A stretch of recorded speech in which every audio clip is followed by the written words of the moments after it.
मेरी साउंड नहीं आ रही है? आप लोगों को आ रहा है साउंड? बाकी लोग? आ रही है भैया, नमस्ते ठीक भैया, से। आ रहा है। ओके।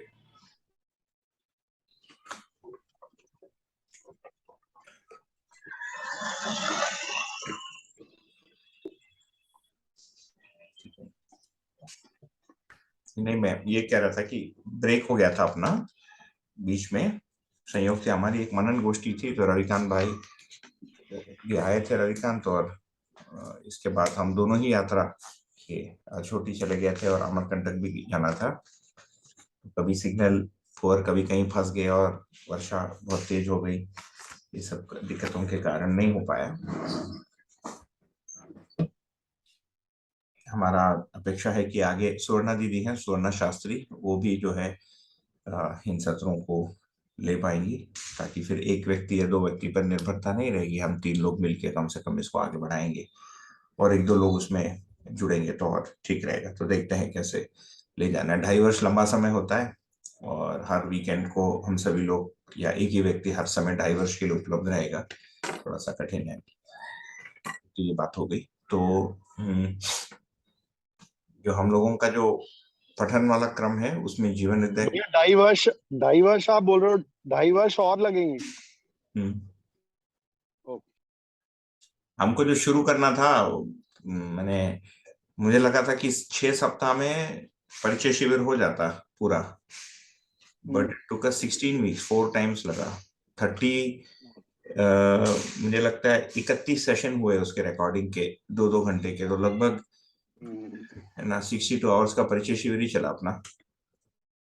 मतलब जजिंग बाय द पेस 2.5 वर्ष और लगेंगे। हाँ, जल्दी क्या है, इससे जल्दी, इससे फास्ट में 2 वर्ष में हो जाए तो और अच्छा। नहीं, अच्छा है मतलब। हाँ, तो और मनन गोष्ठी भैया पुणे ही हुआ था, पुणे में? हाँ जी, ये वाला मनन गोष्ठी पुणे ही हुआ था। ये एक छोटा, इसको हमने छोटा मनन गोष्ठी दिया, नाम दिया हम, मतलब ग्रुप छोटा था। एक मनन गोष्ठी जो बिगिनिंग में हुआ था वो अमरकंटक में हुआ था कई वर्ष पहले, उसको 8-9 वर्ष हो गए। प्रधानता उन लोगों के बीच में था जो दर्शन को पढ़ा रहे हैं, अध्ययन कराना कहना नहीं बनेगा, बट पढ़ा तो रहे हैं। तो इसमें 8-10 लोग थे, पुणे में ही था, 5 दिन था, 24 से लेकर 28 अभी सितंबर में। अच्छा रहा। सभी लोग, मतलब हम 3-4 लोग तो कई वर्षों से थे, कुछ लोग थोड़े कम मैंने आयु और उसके थे, पर सबके बीच बैठकर बातचीत करने में अच्छा भी लगा।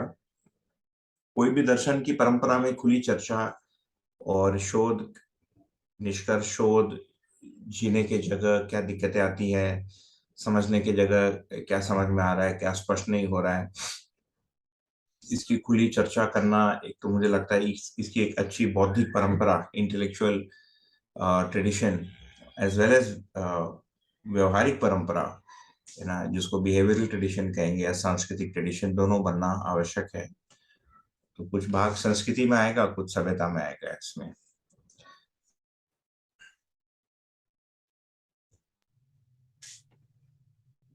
This was more of a retrospective and a reflection, मतलब based on your experience. Retrospective, each one of us have known each other since a long time. Like I have known Yogesh and Sona Didi for almost 15-17 years now. So kind of know where, most of the people are coming from. I have known Ravikant almost for 10 years now. Some people lesser so, जो थे। This was more कि एक particular मुद्दे पर हम लोगों को क्या लगता है, तो हमारे माइंड में जो टॉप मुद्दे थे उसको हमने रख दिए थे। एक जैसे एक जो शुरुआती क्रम का जो मुद्दा था, एक था कि जागृति विधि, अभ्यास या अध्ययन विधि को हम लोग कैसे देखते हैं, है ना। एंड ये हम लोगों के लिए भी, इस ग्रुप में भी ये एक आवश्यक चर्चा बनेगी, क्योंकि बाबा जी ने जो लिखा है, श्रद्धेय नागराज जी ने, एक तो अभ्यास दर्शन बोल के उन्होंने एक पुस्तक लिखी है, एंड दूसरा कर्म दर्शन लिखा है। उसमें कर्म एंड उपासना आर द फर्स्ट 2 चैप्टर्स, इसके प्रथम 2 जो अध्याय हैं, और इसके अलावा कुछ लेख हैं उनके, और मानव व्यवहार दर्शन में कुछ चीजें आती है किन्हीं किन्हीं अध्यायों में। हो सकता है कि क्योंकि हम में से अधिकांश लोग, इनफैक्ट आई थिंक हम जितने लोग थे 12 के 12 all of us were engineers. एक साइंस बैकग्राउंड की थी मेरी वाइफ का भी, तो मे बी इंजीनियरिंग पढ़ने के कारण हमारा जो मन या चित्त या माइंड जैसे अप्रोच करता है चीजों को, प्रॉब्लम सॉल्विंग वाली अप्रोच को ले लेता है, ऐसा भी लगता है मुझे कई बार। तो इसकी मेथोडोलॉजी क्या है, इस पर सभी लोगों ने अलग अलग विधि से सोचा है। मैंने कुछ शोध किया है और लोगों ने शोध किया, तो उन शोध का सार को हम लोग एक दूसरे के साथ रखे। पहले 2-3 दिन तो यही हुआ कि अध्ययन, जिसको जागृति विधि अभ्यास कह रहे हैं, अध्ययन विधि, उसको हम लोग कैसे देखते हैं। हम में से कई लोग श्रद्धेय बाबा जी के साथ भी चर्चाओं में काफी समय लगाए हैं। मैं स्वयं भी लगाया हूँ, सुवर्णा योगेश भी निकट से लगाए हैं। सो वी आर ऑल्सो, मतलब उनके साथ जो बातचीत हुई और हम जो लिखा है और हम लोगों को जो दिख रहा है या नहीं देख पा रहे हैं, इस पर बातचीत हुई। एक तो ये था डिस्कशन का मुद्दा। पहले हमने 12 पॉइंट बनाए थे। पहले लगा 5 दिन करेंगे क्या, बिकॉज एक दूसरे को पढ़ाना तो है नहीं। All of us know what the other person knows. पुस्तकों में जो लिखा, हम सभी लोग पढ़ाने वाले लोग हैं। तो पहले लगा 5 दिन पता नहीं कैसे कटेगा, तो 10-11 पॉइंट बने और 2 पॉइंट में 5 दिन लग गए। We had to roll 9 points for the next meeting, physical meeting. हम लोग प्रतिदिन 1 से 1.5 घंटा एक कॉल करते हैं अर्ली इन द मॉर्निंग, जहाँ पर हम लोग एक पुस्तक पढ़ रहे हैं, मानव भाग दर्शन का 2nd एडिशन। उस पे प्रत्येक लाइन पर थोड़ा सा चीर फाड़ करके उसको अच्छे से चर्चा कर लेते हैं। तो वी मीट एवरी डे। ये फर्स्ट फिजिकल मीटिंग था। जो दूसरा बिंदु हम लोग चर्चा किए वो स्वधन बोल के जो कंसेप्ट है दर्शन में, उसको हम लोग कैसे देखते हैं, है ना, और कितना उसकी क्रियान्वयन, जिसको प्रैक्टिकलाइजेशन करेंगे आज के दिन में, वो कितना संभव है, कितना समझ वाला मुद्दा है, कितना हमारे अभ्यास वाला मुद्दा है, कितना अभी वर्तमान में जो भी संसार है उसमें प्रैक्टिकलाइजेशन कैसे करें, इस पर बात हुई। तो सभी ने अपना पक्ष रखा, मैंने भी अपना रखा समझ वाले पार्ट को। हमें उसमें से कुछ लोग कुछ कर भी रहे थे, जैसे योगेश भाई थोड़ा सा भूमि में उतर के थोड़ा सा वो कर रहे हैं, थोड़ा मतलब अच्छे स्केल में कर रहे हैं, गुलकंद बनाने का बुल्ढाना में। और जिगर आए थे गुजरात से ही, एंड वाइफ अदिति, वो छोटा सा एक तेल घानी रखे हैं, तो उससे महीने का उनका खर्च निकलता है नहीं निकलता, उस पर कुछ बातें हुई। उस पर भी थोड़ी सी बात हुई। संयोग से मैं जब अछोटी में था तो वहां भी 1-2 लोगों ने कहा कि स्वधन पर कुछ रखूं, तो अभी तक रखने का मतलब क्या है, अभी तक हमने जो सोचा उस पर रखते हैं। तो ये 2 मुद्दों पर बात हुई। ठीक है भैया, थैंक यू। तो अब हम लोग इस ग्रुप में भी कर ही सकते हैं, ये सारे मुद्दे आगे आएंगे। पहले जो लिखा है वो हमारे व्यू में आ जाए, हम लोग पढ़ के पुस्तकों को समझ सकते हैं, हम इस वाली जगह में आ जाए, जो उसकी मूल अवधारणाएं हैं वो हमारे में स्थिर हो जाए। और है ना, उसके बाद फिर ये सारे मुद्दे सभी के लिए आएंगे। एनी सीरियस स्टूडेंट के लिए, जैसे दर्शन को एक बार पढ़ लिया आपने या 2-4 बार 5 बार पढ़ लिया, इसके बाद करें क्या, जिंदगी को लेकर क्या करें, है ना, आजीविका को कैसे देखें। यदि स्वधन लिखा है और अभी उसकी परिस्थितियां नहीं है अनुकूल, चाहे हमारी पारिवारिक हो या व्यवस्थागत हो, तो उसको कैसे मतलब कैसे सुलझाया जाए, ये सारी इश्यूज आएंगी। और बाकी फिर स्वयं की गति को भी कैसे देखें, हमारे में जो कमियां अभी भी है उसको कैसे दूर करें। ये सारे बिंदु सभी के सामने आएंगे। Any serious student will encounter these considerations आगे बढ़ते बढ़ते।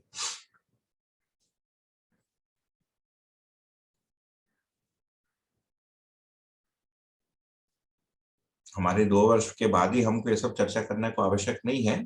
यदि, मैंने पहले भी कहा था कि इसको हम लोग फ्री स्टाइल में ही करेंगे, मतलब will take it as it comes. तो यदि सभी या पर्याप्त लोगों को इसकी आवश्यकता बीच में महसूस हो जाती है तो उसको चर्चा कर ही सकते हैं। क्योंकि एक बार चर्चा करने से चीजें सुलझती नहीं है। चर्चा करने से सोचने के लिए कुछ बिंदु बनते हैं, उस पर सभी लोग सोचते हैं। कुछ लोग हो सकता है उसको प्रयोग भी करेंगे, जी कर भी देखेंगे, है ना, उससे जो रिजल्ट आएगा, ये एक ऑनगोइंग प्रोसेस है।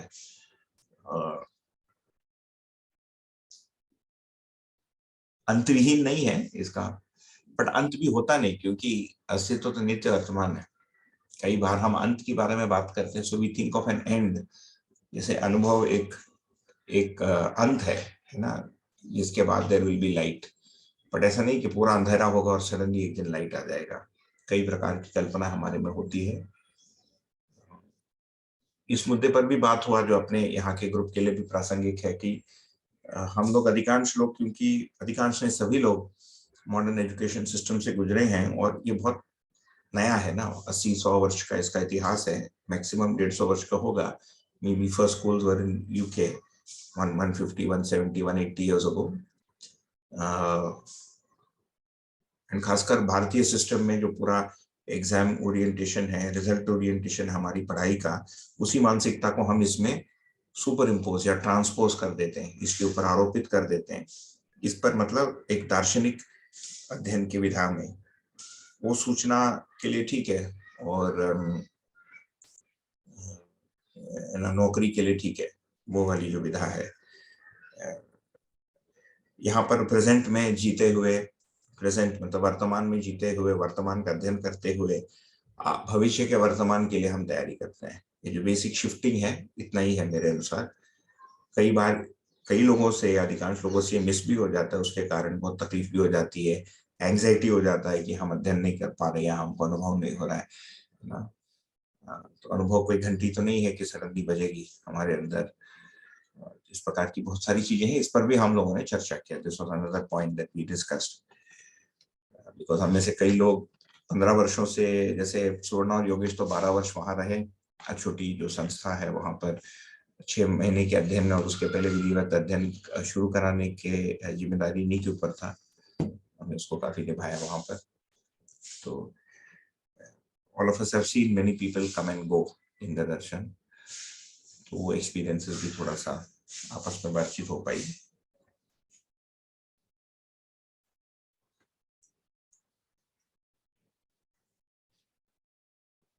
चलिए, तो ये थोड़ा सा बैकग्राउंड, और इसलिए भी रखा क्योंकि मुद्दे सभी के लिए वही है, आपके लिए भी वही है, मेरे लिए भी वही है। कोई नई कोई चीज इसमें मुद्दे के रूप में नहीं आता, उसी चीज की गहराई या उसका एक व्यवहारिक स्वरूप कैसे हम देखें या उसकी स्पष्टता, यही बढ़ती जाती है। तो इसी के साथ हम इधर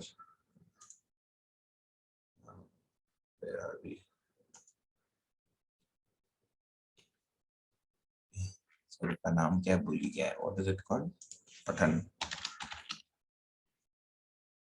हाँ, ये ठीक है।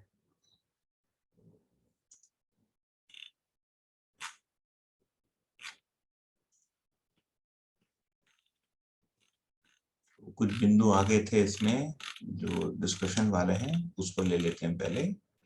एंड उसके बाद एक तो जस्ट क्विकली हमने ये भी बात किया था कि जो तीनों ग्रुप्स हैं, पता नहीं अभी आज कितने उसमें से कितने लोग हैं, we have lesser people today, 15 ही लोग हैं।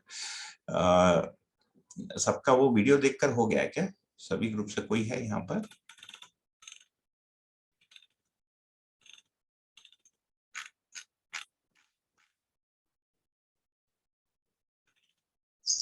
मॉर्निंग ग्रुप से कोई है?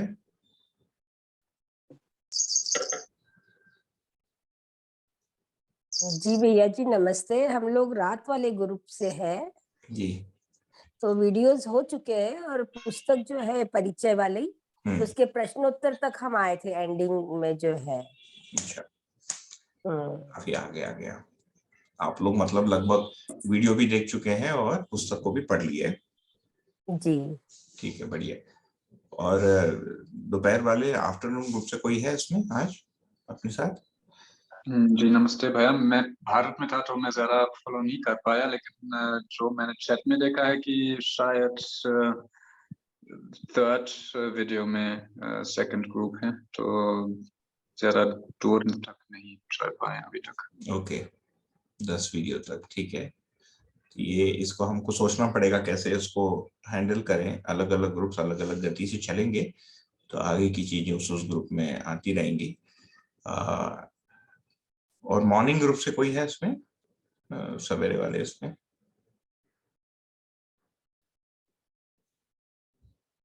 मॉर्निंग वाले से कोई नहीं है? अच्छा, ठीक है ना। तो बाद में उसे ग्रुप में हम लोग पूछ लेंगे अपने, उसी में तो पता चलेगा।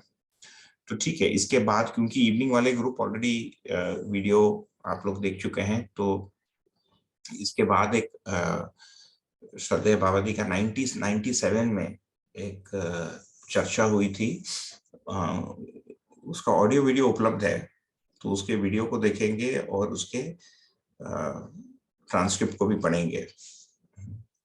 उसका नाम सहअस्तित्ववादी विज्ञान है नाम, बट हालांकि उसमें दर्शन के कुछ मूल बिंदुओं पर उन्होंने रखा है। ये सब हम इसीलिए कर रहे हैं ताकि शब्दावली, बोलने की शैली और मुख्य मुद्दा जो बिंदु है दर्शन के, उसमें हम आ जाए। एक जो बुक हमको पढ़ना था वो अंडर कंपाइलेशन था, but it's taking longer than expected, तो उसका वो फिजिकल एडिटिंग तो हो गया मेरे से, लेकिन उसको मुझे डिजिटल फॉर्म में करने में भी लगभग 1 महीना लगेगा। तो हमारे पढ़ने के क्रम को हमको थोड़ा सा, मतलब मैंने जो सोचा था कि एक ओवरव्यू बुक आ जाए जिसमें अध्ययन बिंदु, एक छोटी सी एक पुस्तिका है, 44 अध्ययन के बिंदु है उसमें, उसके एक्सपेंशन के रूप में एक बुक संकलित या कंपाइल कर रहा था मैं। कई वर्षों का काम है, धीरे धीरे होता है, बीच बीच में करते हैं, बीच बीच में रुक जाता है, तो वो तो अभी पूरा नहीं हो पाएगा बिफोर दिस ग्रुप स्टार्ट्स। तो हम सहअस्तित्ववादी विज्ञान को प्रारंभ करेंगे एंड होपफुली नवंबर एंड तक, अभी क्योंकि पुनः यात्रा है मेरा 10 दिन परिवार के साथ, दीपावली का वेकेशन है, और हम लोग वहां भी जाएंगे, बुल्ढाना जाएंगे जहाँ योगेश भाई रहते हैं कुछ दिनों के लिए। So will see. ठीक है, तो मैं काम करता हूँ कि इसी ग्रुप में वो सहअस्तित्ववादी विज्ञान का वीडियो लिंक और उसकी जो पुस्तक जो ट्रांसक्राइब वर्जन है उसका PDF भेज देता हूँ, सो दैट इवनिंग वाली ग्रुप उसको शुरू कर दे और बाकी ग्रुप्स जैसे जैसे वहां पहुंचेंगे उसको कर सकते हैं। तो ये बात हो गई, इसमें कोई दिक्कत भी नहीं है क्योंकि अपना कोई एग्जाम पैटर्न तो है नहीं, है ना। वही हमारी मानसिकता होती है कि पहले ये बुक, उसी पर चर्चा करेंगे।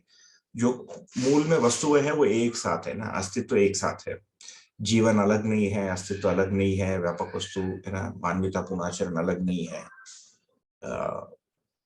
मानव व्यवहार दर्शन एक अलग पुस्तक है, कर्म दर्शन एक अलग पुस्तक है, लेकिन उनमें जो वस्तुएं हैं वो अलग अलग नहीं है। हम जब इनको इमेज करने जाते हैं, चित्रित करने जाते हैं, तो ये खंड खंड में आता है, जैसे अस्तित्व दर्शन ज्ञान, जीवन ज्ञान, मानवीयता पूर्ण आचरण ज्ञान। हम सभी ने सहअस्तित्ववाद एक परिचय भी पुस्तक एक पढ़ ली, जीवन विद्या एक परिचय पुस्तक भी पढ़ ली। ये तीनों शब्दों से हमको हम सुने होंगे उसको। अस्तित्व दर्शन ज्ञान को देखने जाएंगे तो समझने वाला जीवन ही है, तो जीवन क्रिया उसमें आ ही जाएगा। तो हम जितने बिंदु बात करेंगे, थोड़ी देर के बाद आपको ये दिखेगा कि यहाँ पर चर्चा वाले बिंदु वही है ना।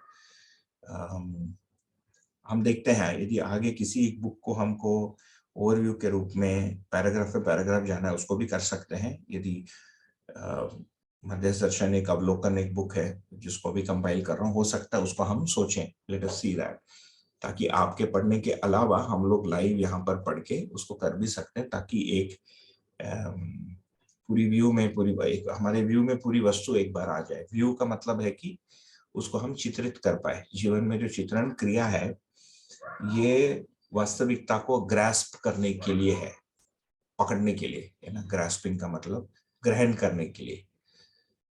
इसके लिए अभ्यास दर्शन में केवल अभ्यास दर्शन में एक शब्द का प्रयोग हुआ है, उसका नाम है व्यंजनीयता। व्यंजित होना मतलब इम्प्रेस होना। तो हमारे में जो चित्त की क्रिया है ये वास्तविकता के किन्हीं आयामों को ग्रहण कर पाता है और उसको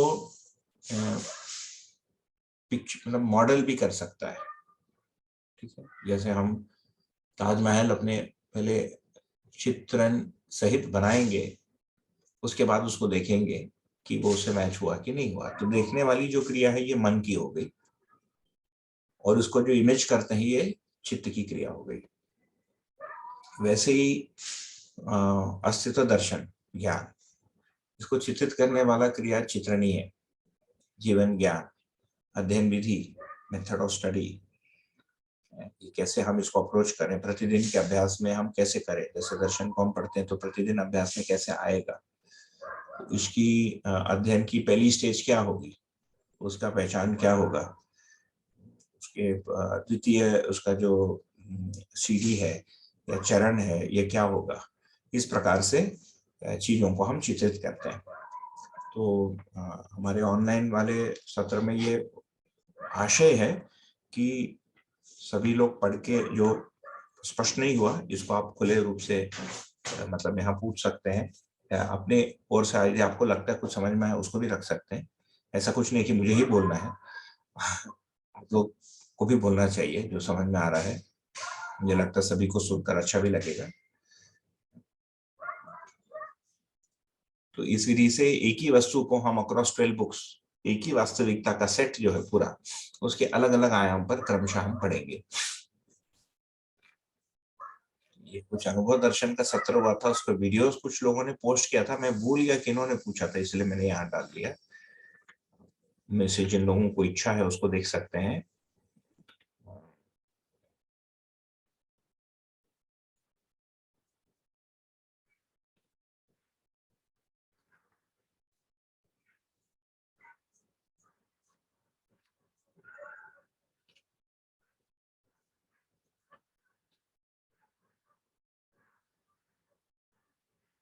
परिचय बुक के बाद कौन सी बुक है, तो यहाँ पर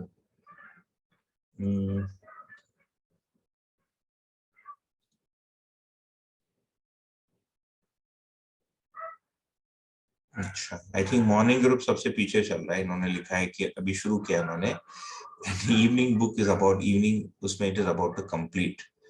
ओके, ये स्वधन पर एक चर्चा थी जो आपको शायद अभी स्क्रीन पे दिखता होगा, मतलब उसकी जो इमेज है वो ग्रुप पे डाला था। अभी तक मैं इस पर जो सोच पाया शोध कर, स्वधन स्वनारी स्वपुरुष दयापूर्ण कार्य व्यवहार, इसको सामाजिक नियम कहा है दर्शन में, इसको चरित्र भी कहा है, ह्यूमन कैरेक्टर। तो कैरेक्टरलेस पर्सन एंड कैरेक्टरफुल पर्सन है ना, चरित्रहीन व्यक्ति और चारित्रिक व्यक्ति की पहचान कैसे होगी, मानसिकता के रूप में, व्यवहार के रूप में और कार्य के रूप में, तीनों विधाओं में इसको देखने की आवश्यकता पड़ती है। तो ये एक शोधात्मक प्रस्तुति है। शोध का मतलब है कि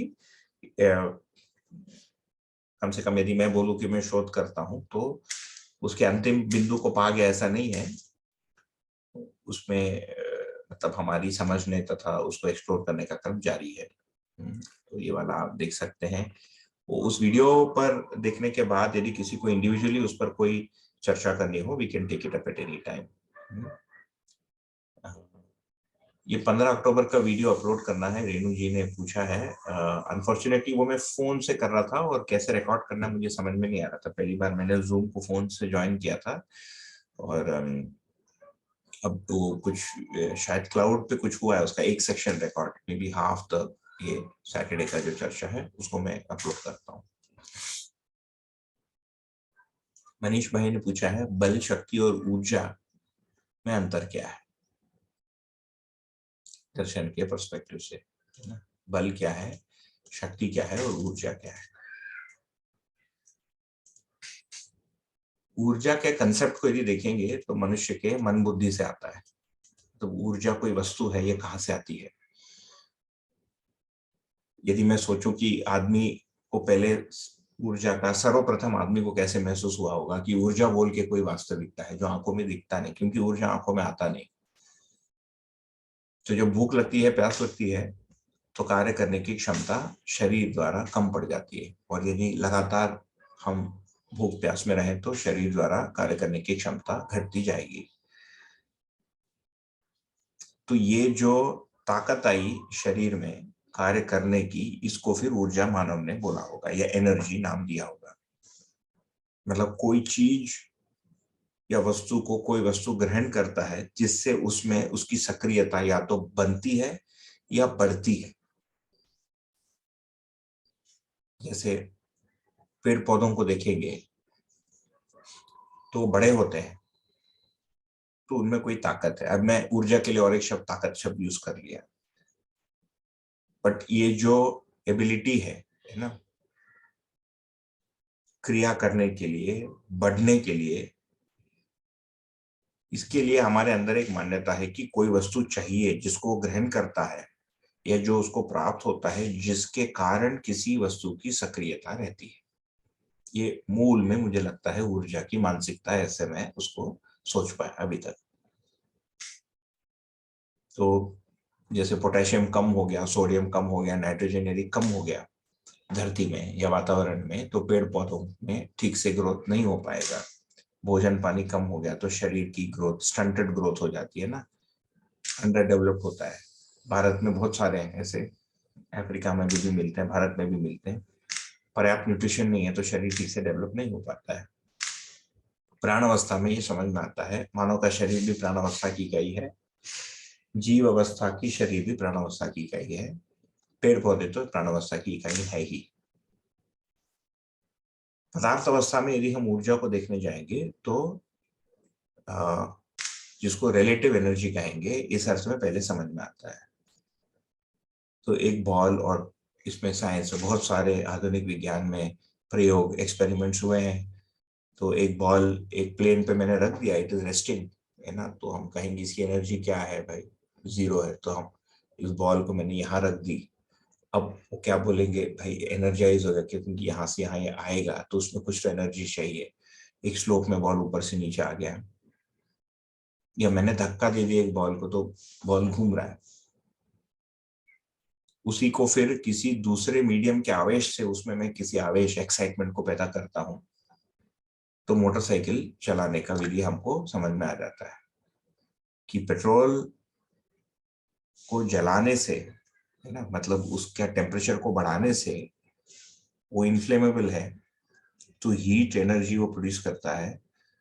उससे फिर मैं एक पिस्टन को चलाऊंगा, उस पिस्टन से एक क्रैंक को चलाऊंगा, उससे एक चेन को चलाऊंगा, उससे पीछे की पहिया चलेगी। ये मेरी मोटरसाइकिल चलने की बेसिक एक नियम हो गई। इसमें हुआ क्या कि मोटरसाइकिल चलने के लिए जो ऊर्जा की आवश्यकता थी वो मुझे पेट्रोल से प्राप्त हुआ। तो ऊर्जा को जब हम देखते हैं ट्रांसफर ऑफ एनर्जी के रूप में ऊर्जा समझ में आता है। इसको दर्शन में नाम दिया है सापेक्ष ऊर्जा। सापेक्षता में समझ में आता है। तो पेट्रोल की एनर्जी को समझने के लिए उसको जलाना पड़ेगा, तो उसके और अग्नि के सापेक्षता चाहिए। फिर उसमें से यदि गर्मी निकल रही है तो उस गर्मी को पचाने के लिए, देखने के लिए कोई वस्तु चाहिए, जैसे मनुष्य का शरीर हो गया। उसी को एक बहुत छोटे जगह में यदि मैं कर लूं तो उसमें जो फिजिकल लॉ है, भौतिक नियम के अनुसार हमारी इंजन, जिसको internal combustion engine IC engine बोलते हैं, इसकी ऊर्जा मिलती है। अभी ऑफकोर्स इलेक्ट्रिक व्हीकल्स का जमाना आ गया तो वहां ऊर्जा की एक्सप्लेनेशन दूसरी होगी। बट कुल मिलाकर जिसको अभी हम एनर्जी या ऊर्जा के शब्द से जानते हैं, वो ये जो ताकत है इसका उपलब्धता, इसको ऊर्जा कह रहे हैं। जिस उपलब्धता या तो कोई बड़े शिफ्टिंग के लिए या अपने में बने रहना। अब यदि हम तात्विक रूप में अध्ययन करेंगे, और ये परिचय शिविर से हमारी चर्चा चलती आ रही है ना, मैं इस सत्र को परिचय शिविर के कंटिन्यूएशन में मानता हूँ। उस समय से कितने लोग अभी इस माने चर्चा में है मुझे नहीं पता, मैं देखा नहीं अभी तक कौन कौन है नहीं है, है ना। इसको फरवरी में शुरू किया था हम लोग, अक्टूबर हो गया, मे बी 8 मंथ्स हो गया इसको शुरू किए। तो वहां से देखेंगे तो ऊर्जा के कंसेप्ट को हम वहां ले गए कि भाई प्रत्येक वस्तु परमाणु से ही बना है। तो मूल में कोई भी वस्तु जो है वो क्रियाशील है ही, है ना। आधुनिक विज्ञान की अवधारणा के अनुसार भी हमको ये समझ में आता है, या हम मानते हैं कि प्रत्येक परमाणु क्रियाशील है। उसमें 2 गतियों को दर्शन में पहचाना गया है। परमाणु अंशों में एक को घूर्णन गति बोलते हैं, जो अपने ही एक्सिस पे स्पिन करता है। दूसरे को वर्तुल गति बोलते हैं, जो मध्यांश है, न्यूक्लियस है, उसके सभी ओर वो भ्रमण करता है। मध्य में जो अंश है वो केवल घूर्णन गति करता है, अपने एक्सिस पे घूमते हैं, अपनी दूरी पर ही घूमते हैं, जैसे स्पिनिंग टॉप होता है ना। लट्टू एक ही पॉइंट पे घूमता है, ये न्यूक्लियस हो गया। लट्टू घूमते घूमते मैंने लट्टू को धक्का दे दी तो ऐसे ऐसे घूमने लग गया, तो वही वर्तुल गति कहलाई। तो उसका प्लेन शिफ्ट होना शुरू हो गया। तो ये जो हम प्रत्यक्ष जीवन में, व्यवहारिक जीवन में शरीर के लिए, एक बाघ के लिए, एक मोटरसाइकिल के लिए, पानी को गर्म करने के लिए ऊर्जा को हम सापेक्षता में देख पाते हैं कि कोई एक आवेश है, कोई एक ताकत है जो उसमें से इसमें आ जा रहा है, फिर वो ताकत खत्म हो जाती है ना। It is a one way ticket. जैसे पेट्रोल का आपने जलाया तो खत्म हो गई, now you have to get another petrol, वही पेट्रोल वापस नहीं आएगा। सो इन्फिनाइट एनर्जी का कंसेप्ट है नहीं। लोगों ने उसकी कल्पना भी की, साइंस में हमको पहले पहले पढ़ने में आता था, है ना, परपेचुअल मशीन बोलते थे उसको, कि एक परपेचुअल एनर्जी की सोर्स रहे, परपेचुअल मशीन रहे। इसीलिए बाद में जब न्यूक्लियर एनर्जी की बात आई तो परपेचुअल एनर्जी के रूप में उसमें देखा गया, क्योंकि the possibilities are infinite. Nuclear fission या फ्यूजन से जो एनर्जी निकलता है इतना था कि मनुष्य से संभला नहीं जाता है। वो न्यूक्लियर भी देखेंगे तो परमाणु स्तर की ही ऊर्जा की बात हो रही है। तो फिर ये प्रश्न बनता है कि ये जो परमाणु परमाणु के रूप में बना हुआ है, उसमें या उसके लिए ऊर्जा कहाँ से मिला? फिर दर्शन ये कहता है कि ये व्यापक वस्तु जो शून्य के रूप में या क्रिया शून्य के रूप में दिख रहा है, ये खाली नहीं है। जैसे मेरे आपके बीच की जो खाली जगह है, खाली जैसे दिख रहा है, लग रहा है, ये खाली नहीं है, ये स्वयं में साम्य ऊर्जा है। तो इसको नाम दिया साम्य ऊर्जा। साम्य ऊर्जा मतलब ये एक इनफाइनाइट रिजर्वायर है। यदि भाषा देंगे, क्योंकि फाइनाइट भी एक मैथमेटिकल भाषा है, इनफाइनाइट भी एक गणितात्मक भाषा है। जोड़ने घटाने के अलावा गणित का प्रयोग किया नहीं जा सकता। यू नीड इकाई फॉर मैथमेटिक्स। इकाई नहीं होती तो गणित ही नहीं होता है ना। 2 - 1, 2 सेव से मुझे 1 सेव हटाना पड़ता है, तभी गणित है।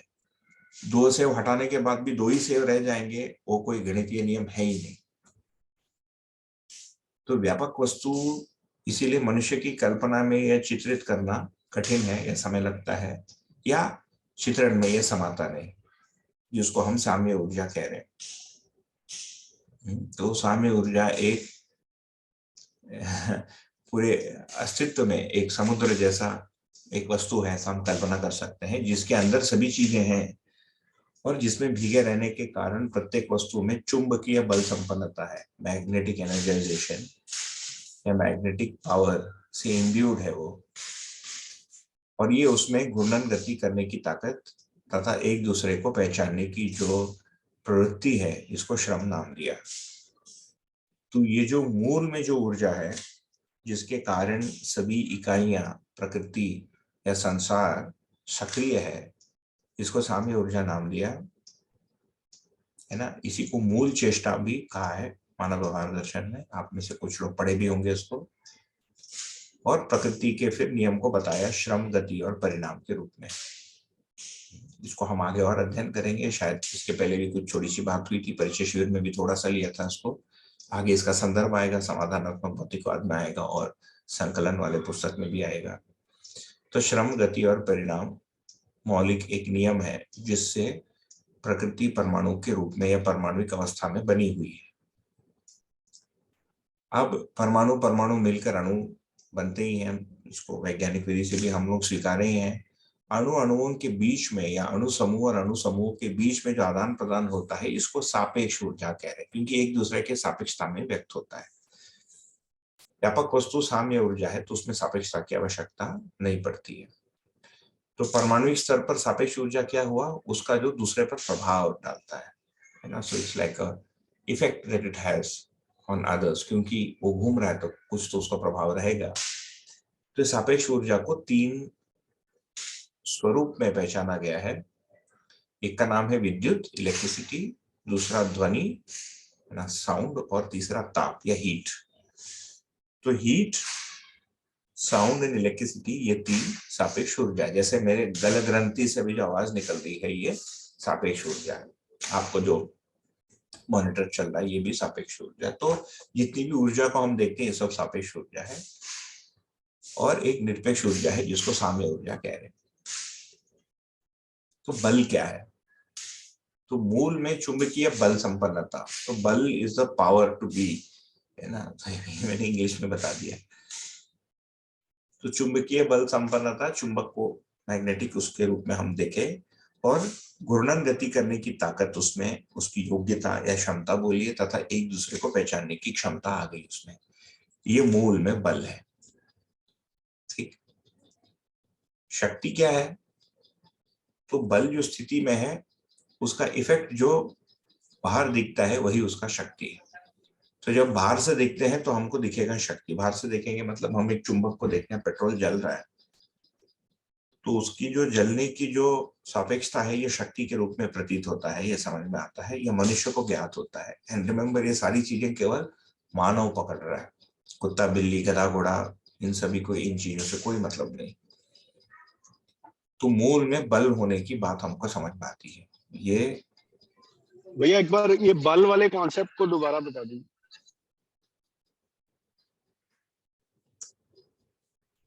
भैया एक परमाणु में यदि बल को हम देखेंगे, वो परमाणु के रूप में उसके आपस में जो अंश, मान लीजिए 18 अंश का एक परमाणु है, तो 18 अंश के परमाणु एक दूसरे को पहचान, 18 अंश जो है एक दूसरे को पहचान कर एक निश्चित क्रिया कर रहे हैं, इसको हम बोलेंगे बल।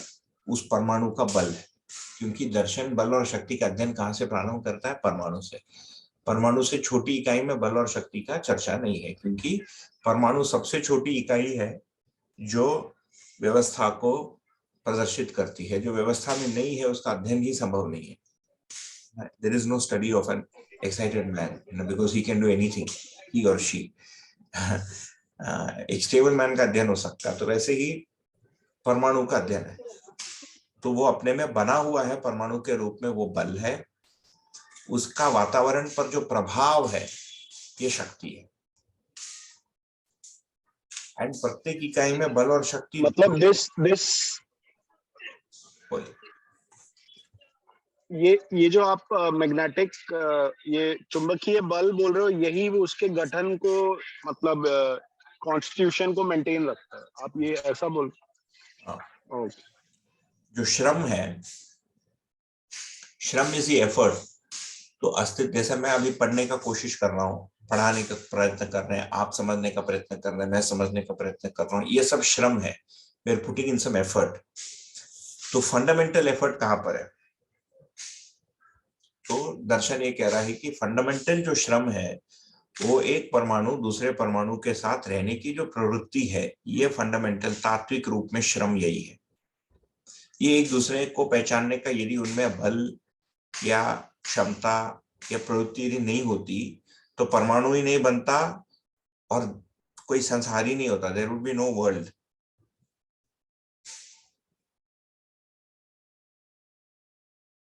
ये एक महत्वपूर्ण चीज है पकड़ने के लिए या सोचने के लिए। तो एक दूसरे को पहचानने की जो प्रवृत्ति है, इसका नाम है श्रम, यही बल है।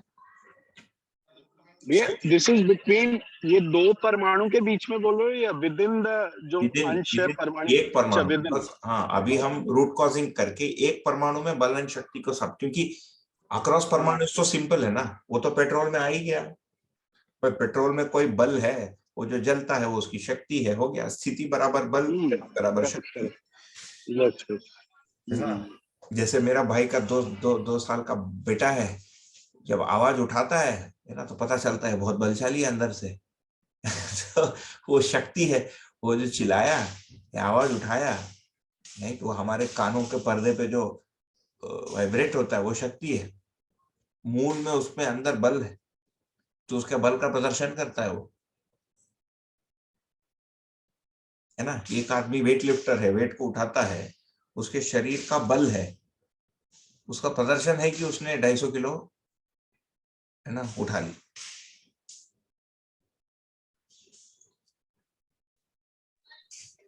भैया ये जो है मतलब अंश जो है संपृक्त होने के कारण ऐसा बोल सकते हैं कि बल संपन्न है, इसीलिए वो श्रम कर रहे हैं। मतलब चुंबकीय बल संपन्न है इसीलिए श्रम कर रहे हैं, और श्रम का जो परिणाम है गठन है, ऐसा समझ सकते हैं? हाँ, ठीक है, इसीलिए वो श्रमशील है। ये क्या है? अगेन सी करना, हमने कहा श्रम कर रहे हैं। करना जो शब्द है हमारे व्यवहारिक जीवन से, आप कुछ काम कर रहे हो, so there is a displacement. तो हमारी पूरी जो भाषा, इफ यू सी, जो बनी है, भाषा की जो स्ट्रक्चर है, वो बहुत स्थूल लेवल ऑफ रियलिटी से बनी है। एनर्जी, करना, देखना। एंड नाउ क्योंकि भाषा आदमी का पहले डेवलप हो गया, उसके बाद उसकी देखने की दृष्टि डेवलप हुई है, उसके बाद वो परमाणु को सोचा है। Now he has to take the language from ये जो फिजिकल एक्सपीरियंस है, एंड उसी भाषा से वो उस सूक्ष्म मैंने अस्तित्व के उस स्तर को उसको बताना पड़ रहा है, तो उसके लिए उसको कठिनाई आती है। मतलब ऑटोनोमस ड्रिवन है, ऐसा बोल सकते हैं। ठीक है, ऑटोनोमस ड्रिवन है, प्रवृत्ति है, श्रमशील है, श्रम है उसमें। तो श्रम है का मतलब ऐसा लगता है कि एक समय में श्रम नहीं है। अब ये एक बिंदु है, इसको हम कहेंगे नित्य वर्तमान। मैं और आप अभी 7 बज के या जो भी 5:45 पे इसका चर्चा शुरू किए, तो 45-46 को हमको ऐसा लग रहा है कि ये ऊर्जित हो गया। 5:45 पे हमने चर्चा शुरू की, जबकि 5:44 में भी ऊर्जित था ही, उसके पहले भी था, उसके पहले भी था, उसके पहले भी था, एड इन्फिनिटम। ये नित्य वर्तमान, इसको पकड़ना है। पहले भी था और हमेशा रहेगा भी। There is never a time, there was never a time when Vyapak Vastu was not. There was never a time when Ansh was not. There was never a time when Ansh was not Samprit. मानव उसको कब समझने शुरू किया, फिर एक दूसरे के भाषा में कब आया, फिर एक विद्यार्थी का उस पर कब ध्यान गया, वहां से टाइम का गणना है। बट जो मूल में जो तात्विक रूप में जो वास्तविकताएं हैं, ये कालातीत है, टाइमलेस।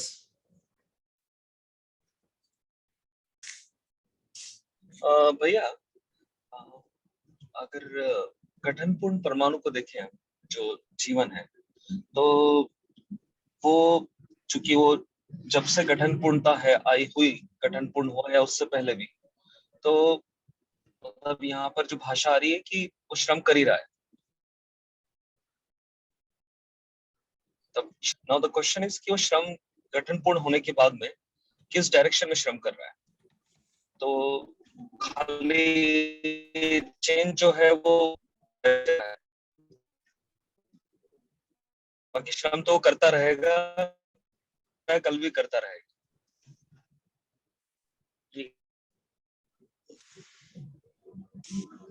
आपकी भैया आवाज थोड़ी कट हो गई बीच में, क्वेश्चन पूरा आ नहीं पाया। यदि और कोई सुन पाए तो मुझे बता देंगे प्लीज।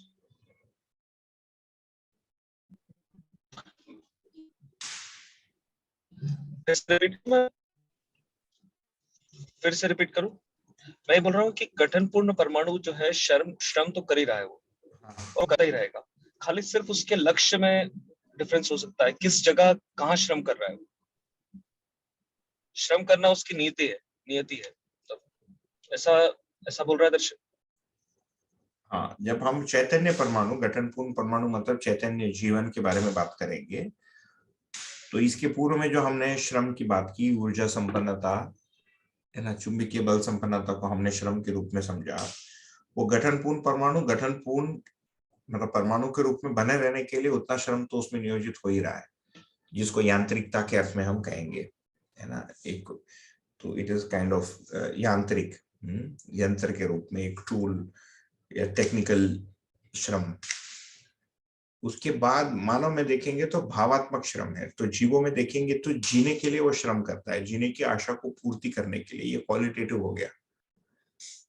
तो जीवों में पूरा श्रम को यदि देखेंगे, उनके वंश के अनुसार अपने आचरण को बनाए रखने के लिए जीवन श्रम करता है।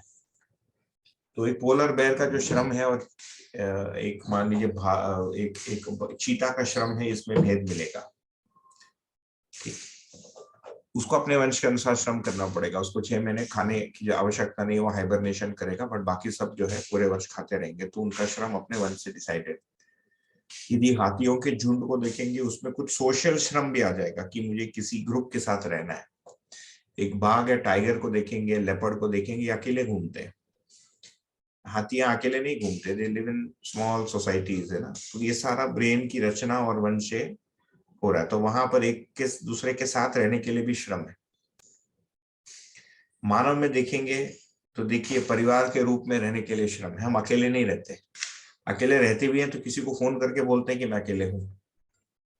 तो मानव में संबंध और साथ में रहने वाली प्रवृत्ति बनी हुई है, तभी तो नेशन स्टेट्स बने, नहीं तो बनता ही नहीं। नेशन स्टेट साथ में रहने का एक श्रम ही है ना। India is putting in an effort to be like India और continue to be like India, चाहे वो जोग्राफिकली हो, हिस्टोरिकली हो, कल्चरली हो, है ना, फिलोसॉफिकली हो, कुछ भी हो, रिलीजियसली हो। ये सारा चर्चा चल ही रहा है, बहस चल ही रहा है, ये सारा श्रम ही है।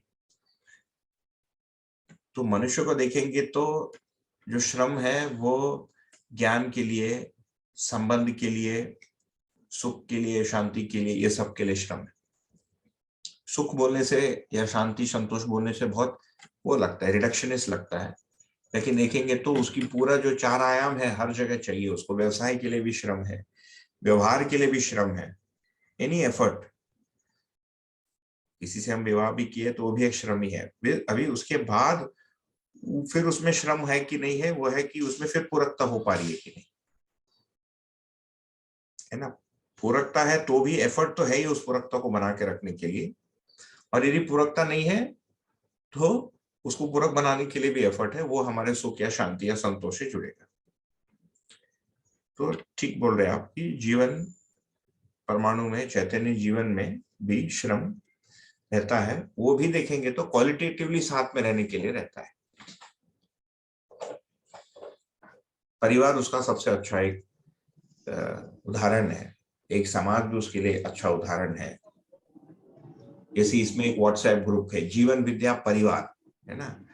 इट्स अ व्हाट्सएप परिवार, nobody meets anybody else physically, वैचारिक रूप से मिले हैं। उसको साथ में रखने के लिए कुछ श्रम है ही अभी भी। भैया मतलब जस्ट एक इमेजिनेशन है कि इमेजिन किया जाए कि मान लो कल लगे, I know it's a fantasy, but एक मैकेनिज्म क्रिएट हो कि गठन पूर्ण परमाणु को आप मेजर कर सकते हो, उसकी फ्रीक्वेंसीज या जो भी उसकी प्रॉपर्टीज अज्यूम किया जाए। तो ये जो श्रम है किसी स्टेट को पाने के लिए कर रहा है, वो उसको उस स्टेट में पहुंचना है। मतलब जैसे for example upon material world का श्रम देखते हैं तो मतलब एक का इलेक्ट्रॉन ज्यादा है, एक का इलेक्ट्रॉन कम है, and then orbit has to get complete. यहाँ पर भी जब ये सुख शांति संतोष आनंद, it is also a state of that particular atom, और जब तक वो स्टेट पे नहीं पहुंचता तो then it keeps on continuously working. ठीक है ना, बिल्कुल।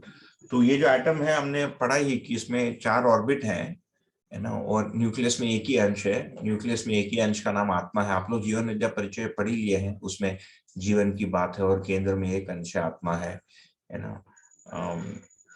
प्रथम जो परिवेश है इसका नाम बुद्धि है, द्वितीय परिवेश अंशों का नाम चित्त है, तृतीय परिवेश अंशों का नाम वृत्ति है, तथा चतुर्थ या फोर्थ परिवेश अंशों का नाम मन है।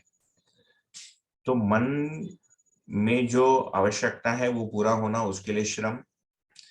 फिर मन वृत्ति के अनुसार होगा कि वृत्ति मन के अनुसार होगा, इसके लिए श्रम। फिर वृत्ति चित्त के अनुसार होगा कि चित्त वृत्ति के अनुसार होगा, और वो कौन सा वाला वृत्ति होगा, वो मन से होगा कि दूसरे से होगा, इसका श्रम। ठीक, तो जैसे चित्त को पता है, जानकारी है चित्त के पास कि मेरा डायबिटीज या प्री डायबिटिक है, मुझे मिठाई नहीं खाना है, ये चित्त को पता है। तो चित्त उसको इच्छा के रूप में इन्फोर्स करना चाहता है कि अच्छा है, नहीं मैं हेल्दी रहूंगा। मन को मिठाई का लालच आता है, आस्वादन का, वो वृत्ति को दबाता है, वृत्ति उस चित्त को दबाता है, तो श्रम। उसमें यदि फट से निर्णय हो गया तो सुख मिल जाएगा। जब वो कर रहा है, उसको जो खराब लग रहा है अंदर, वो अशांति और असंतोष पैदा करेगा उसके अंदर, जो दबाव, ये श्रम।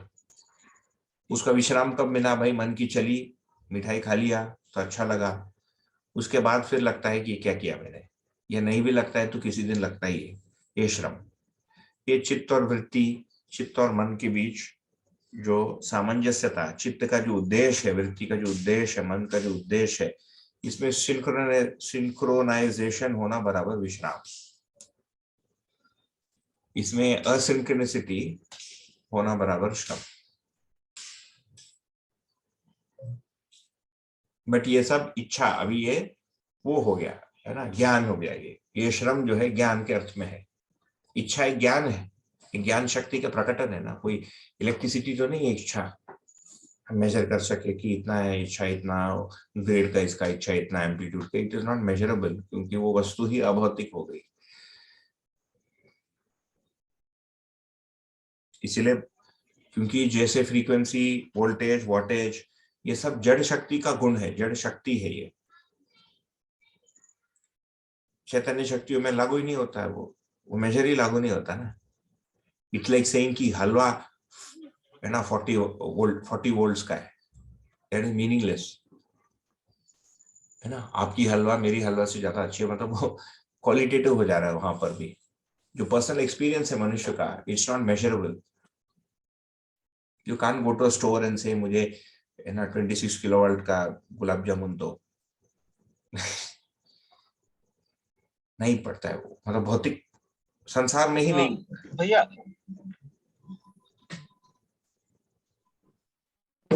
बताइए। करंट मतलब जो मेजरिंग टूल्स है उसके हिसाब से मेजरेबल नहीं है, लेकिन उसको तो खुद हम मेजर कर पा रहे हैं, मतलब उसको खुद को तो पता है कि गुणात्मक है वो। अच्छा लगा बुरा लगा, तो इसका जो है मध्य, मिनिमम, मध्य और सीवियर इस रस में आता है। बहुत अच्छा लगा, बहुत अत्यंत मजा आया, ठीक ठाक लगा, कम मजा आया, बिल्कुल खराब लगा, बहुत खराब लगा।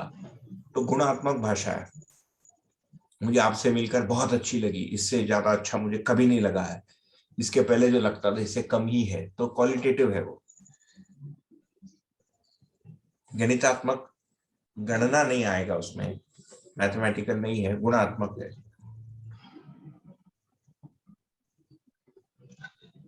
और कुछ भाव जो हमारे अंदर, वो कारणात्मक है। बताइए। बट अगर मतलब अपन उसको उसको परमाणु मानते हैं, भले ही गठनपूर्ण परमाणु मानते हैं, तो उसके पास में भले ही गुणात्मक है बट कुछ ना कुछ मेजर है उसके पास में, which it is able to measure it, that particular atom. By measure, then we will call it evaluation. See, measuring is a mathematical term. To but measure, evaluation का evaluation होगा। Evaluation करके वो store भी कर लेता है वो। हाँ, the word we will use is evaluation, not measure. जो लोग केक बनाते हैं ना, they use measures. इवैल्यूएशन करके वो स्टोर भी कर लेता है तो। हाँ, evaluation करके स्टोर कर लेता है, बिल्कुल स्टोर करता ही है। So you remember all the good, the really good and the really bad events in your life. ये हम स्टोर कर लेते, जो हमको उस समय लगा, हमारी जो सब्जेक्टिव एक्सपीरियंस थी गुडनेस या बैडनेस की, उसके अनुसार। पर पूरे 12 साल के स्कूल में सबसे अच्छा कब लगा? आपका अलग है, मेरा अलग है, सबका अलग है, going to the same school. ये तो स्टोर होता ही है चित्त में, है ना। जैसे नागराज जी भी बताते हैं, उनके बचपन का कहानी बताते हैं, क्या अच्छा लगा बुरा लगा, तो वो सब स्टोर्ड है जीवन में।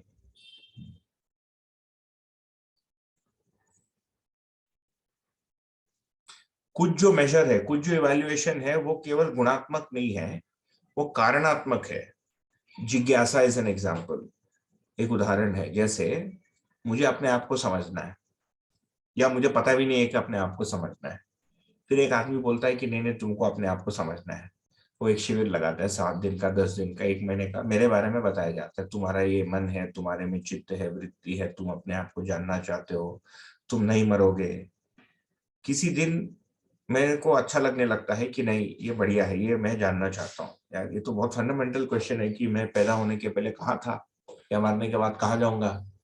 ये तो बहुत ही एक मतलब तात्विक बात हो गई ना, बहुत ही मेरे लिए फंडामेंटल है, रूट है। ये कारणात्मक चीजों को छूती है।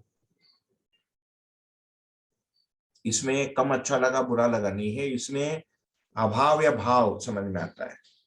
समझ में आ रहा है ये एक भाव है, समझ में नहीं आ रहा है ये एक अभाव। तो ज्ञान वाले पक्ष को देखेंगे, सुख शांति संतोष में भी पहले क्वालिटेटिव रहेगा, बाद में वो कारणात्मक हो जाएगा। संबंधों में भी ऐसी है। भौतिक रासायनिक संसार का हमारा जो अनुभव है उसमें सर्वाधिक है जो हमारी सब्जेक्टिव एक्सपीरियंस है ना, रुचि मूलक आस्वादन। भाई आपको समोसा अच्छा लगता है, किसी को कचौरी अच्छा लगता है, किसी को दोनों ही अच्छा नहीं लगता है, कम अच्छा लगता है, अधिक अच्छा लगता है, और वो बदलते रहता है। ये आस्वादन है रुचि मूलक मन का। इसमें सर्वाधिक आपको वेरिएशन एंड मेजर या इवैल्यूएशन का वैरायटी एंड चेंज सर्वाधिक मिलेगा।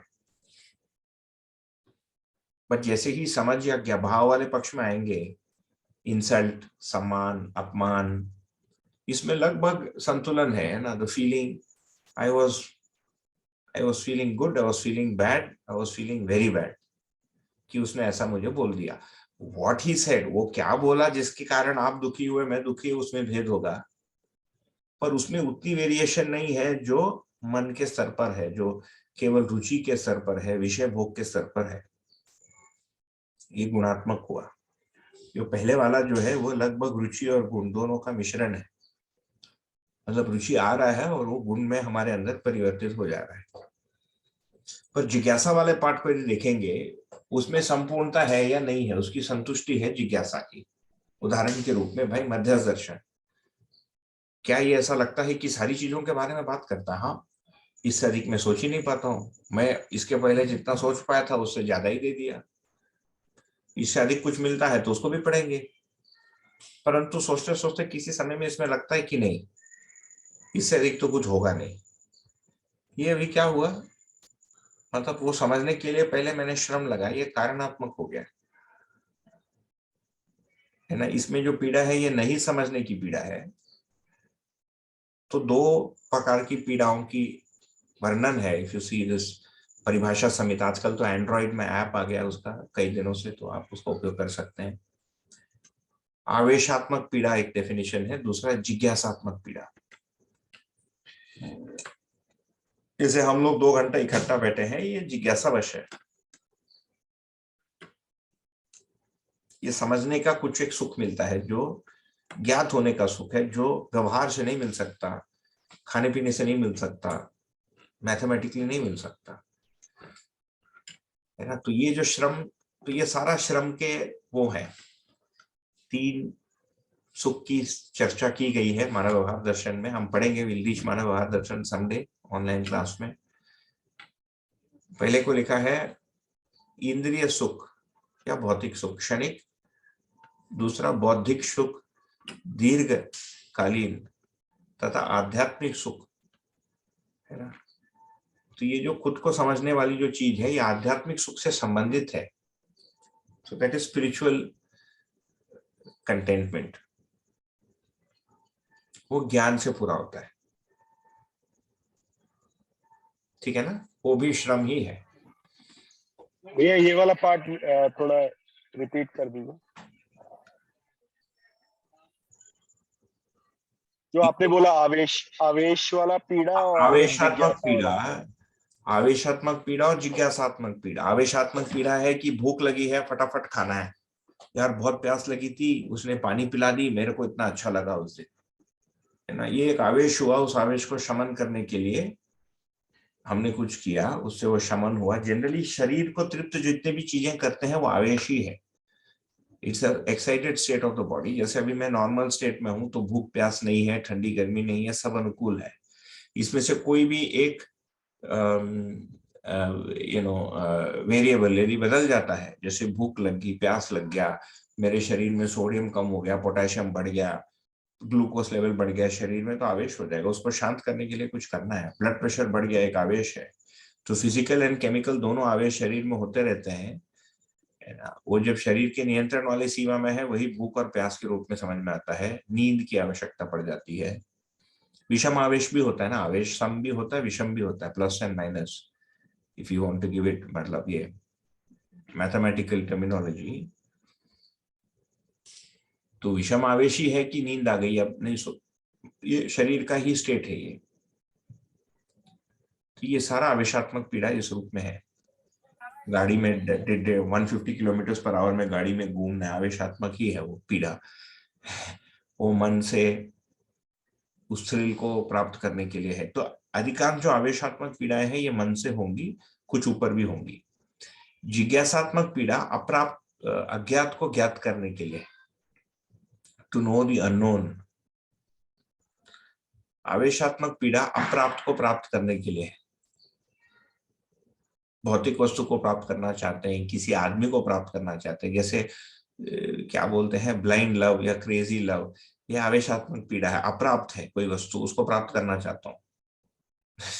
ठीक, होते ही रहता है, पेपर में आते रहता है ना, कोई किसी के साथ भाग गया, कोई किसी को उठा के ले गया, ये सब आवेशात्मक पीड़ा है, अप्राप्त को प्राप्त करना।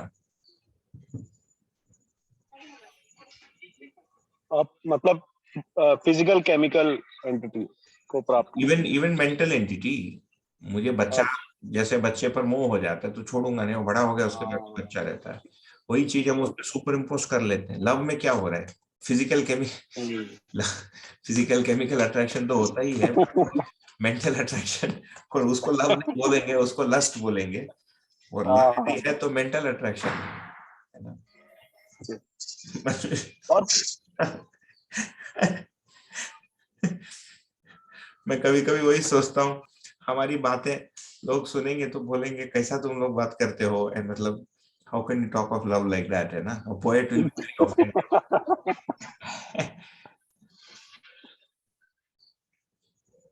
कई बार ऐसा लगता है कि मध्यस्थ दर्शन बाई चांस मतलब मनुष्य का एक इंजीनियरिंग अप्रोच दे दिया है ऐसा। हाँ, बहुत एल्गोरिथमिक लगता है, मतलब बहुत ड्राई लगता है, सूखा कभी सूखा कभी लगता है। वो जब तक अप्लाइड साइंस नहीं होता तब तक थोड़ा मतलब काफी वो लगता है।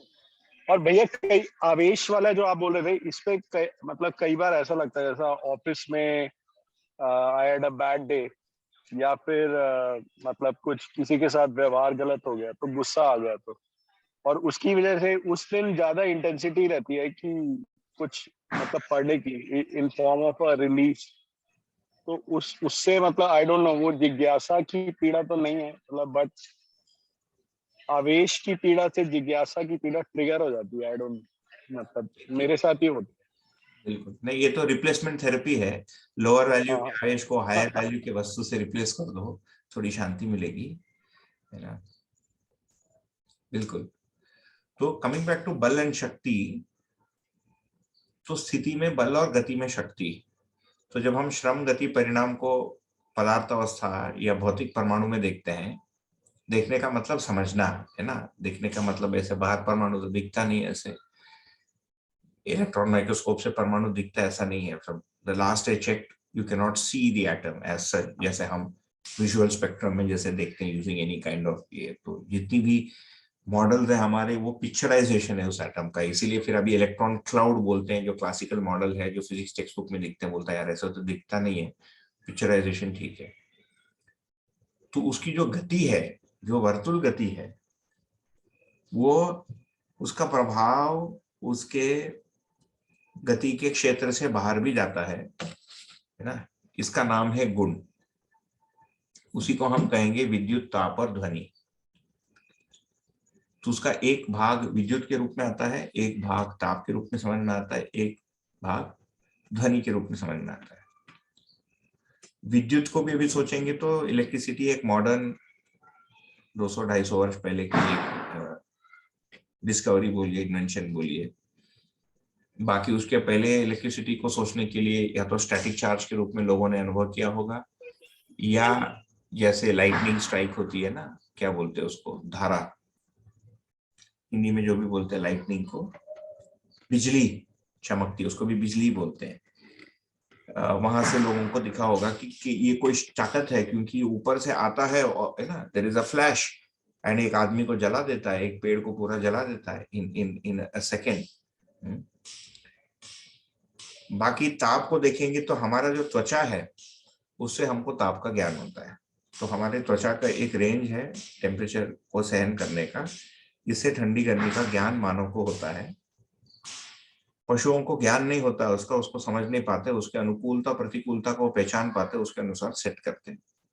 जैसे कुत्ते को देखिए, अभी जो डोमेस्टिक डॉग्स हैं, जब वर्षा होती है किसी सूखे जगह में जाके ऐसे कॉइल अप होके, वो है ना, शरीर के गर्मी को बना के रखने के लिए ऐसे कॉइल अप हो जाता है। और ध्वनि जो है हम कान के वजह से सुन पाते हैं, मतलब ध्वनि एक वस्तु है, हम कान है इसीलिए पता चलता है। कान नहीं हो तो ध्वनि पता करने का मनुष्य के पास कोई माध्यम नहीं है। तो ये तीन जो है इसको सापेक्ष शक्ति कह रहे हैं। सो यू कैन सी कि इसकी जो इफेक्ट है ये फ्लो होता है। तो ये जो आप ऑर्बिटल मोशन बोलते हो, ओके, ऑर्बिटल मोशन में होने के कारण वो ये तीन चीजें रेडिएट होती है। प्रवाहित होती है, ध्वनि भी प्रवाहित होता है, ध्वनि का एक फ्लो है, ताप का एक फ्लो है, विद्युत का एक फ्लो है। जैसे मैंने इसको टैप किया, आपको साउंड आया, ये फ्लो है ना। ये फ्लो तो वहां तक पहुंचा हमारे माइक्रोफोन तक, वहां से ऑफकोर्स केवल उसकी इंफॉर्मेशन आपके पास रिले होके माइक्रोफोन के स्तर पर जितनी सिग्नल थी उतना आपके हेडफोन ने, उसके बेस ने वापस, स्पीकर ने वापस रिक्रिएट किया उसको instantaneously. So the sound does not reach you, यहाँ की साउंड की सूचना आप तक पहुंच गई, एंड आप उसको फिर कल्पना कर सकते कि यहाँ कितना साउंड था। तो जितना भी हमारा कम्युनिकेशन है, ये बेसिकली इफ यू सी अलग अलग जो इंफॉर्मेशन या सूचना के जो प्रकार हैं, इसको एक दूसरे तक पहुंचाती है। जैसे प्रतिबिंब को पहुंचा दिया, इसको हमने वीडियो नाम दे दिया। ध्वनि को पहुंचा दिया, इसको हमने ऑडियो नाम दे दिया, है ना। टेम्परेचर को सेंस कर लिया हमने रिमोट सेंसिंग से, फिर अलग अलग रेडिएशन को सेंस कर लिया, बहुत सारी चीजों को सेंस कर लिया अभी। ये सारा जो है सापेक्ष शक्तियां हैं। इसके मूल में बल है, वो मुख्य मुद्दा है, परमाणु स्तर पर, है ना। We are talking at the level of the परमाणु। उसी को यदि हम बढ़ाते हैं, एक्सट्रापोलेट करते हैं, तो बल और शक्ति के रूप में समझ में आ जाता है। सो फॉर एग्जाम्पल, पेट्रोल डाला है आपके गाड़ी में, तो गाड़ी बलशाली है। पोटेंशियल एंड काइनेटिक एनर्जी के रूप में बाद में फिजिक्स में हम इसको पढ़ते हैं। तो उसमें पोटेंशियल है, और जैसे ही उसका जो भी अनुकूल क्रिया है उसके बल शक्ति के रूप में प्रदर्शित होने के लिए, जैसे ही हम उसको देते हैं, वो उसको प्रदर्शित करेगा। जो भी उसकी सोर्स ऑफ रिलेटिव एनर्जी है, तो उसको सोर्स ऑफ एनर्जी बोलते हैं।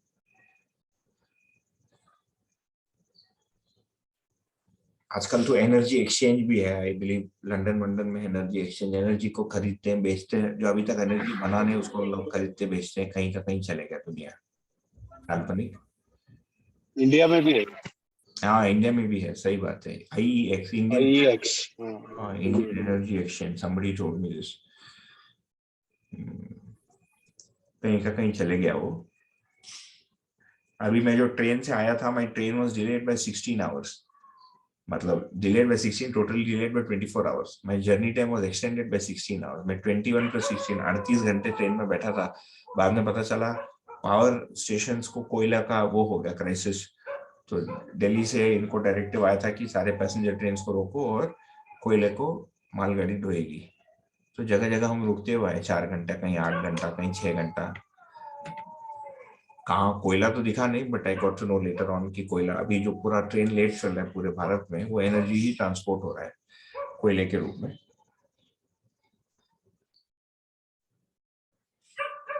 तो ये बल और शक्ति, इसका जो मूल रूप है ऊर्जा का, साम्य ऊर्जा, सापेक्ष ऊर्जा। इसके बाद वी टॉक ऑफ कार्य ऊर्जा, वर्क एनर्जी, है ना। तो मेरे शरीर में फॉर एग्जांपल सापेक्ष ऊर्जा है ही। हमारे शरीर से जो टेम्परेचर है वो हर समय विस्तृत हो रहा है ना। See, at all times our body is hotter than the environment, तभी तो हमको ठंडा लग रहा है। which means कि हीट एक्सचेंज हो रहा है शरीर और एनवायरनमेंट के बीच, which means शरीर is continuously producing heat, right? यदि वो बंद हो जाता तो हम मर जाते। जो 96.7, 96.8 फ़ारेनहाइट या 36 पॉइंट whatever सेल्सियस कहते हैं, इसको तो शरीर हर समय बना रहा है, ऑल द टाइम, उठते जागते सोते घूमते। नहीं तो वी विल लूज एनर्जी ना। इन्फिनाइट सोर्स ऑफ एनर्जी शरीर, मतलब इस शरीर यात्रा के लिए our body is a infinite source of energy, heat energy of that temperature. Is quite amazing, है ना, सोचे तो।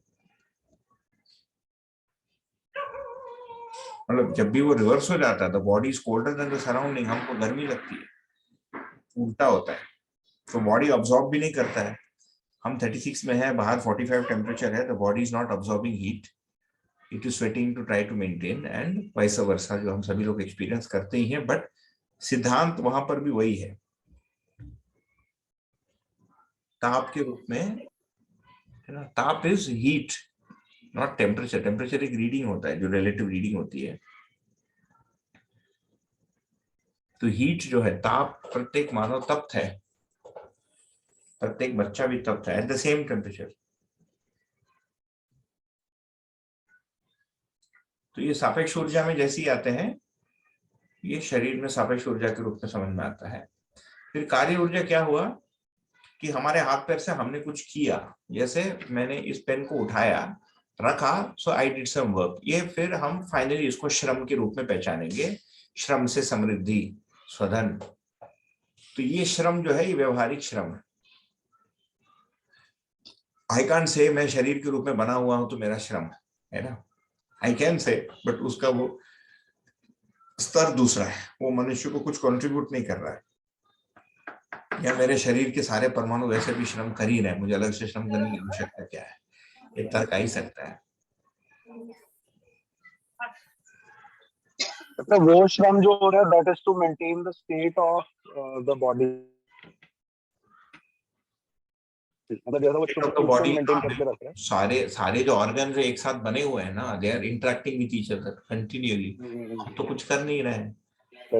जैसे वही जीभ से लार निकलते जा रहा है ना, ब्रीदिंग चल रहा है, लंग ऑपरेट कर रहा है, हार्ट ऑपरेट कर रहा है, kidney, pancreas, gall bladder, small large intestine, epithelial cell, सारी चीजें श्रमशील है। Everything in my body except me is working, I am the one who is lazy, ऐसा हो जाएगा। हाँ, तो हमारी लेजीनेस को फिर नाम दिया है प्रमाद, विच इज इंटेलेक्चुअल लेजीनेस।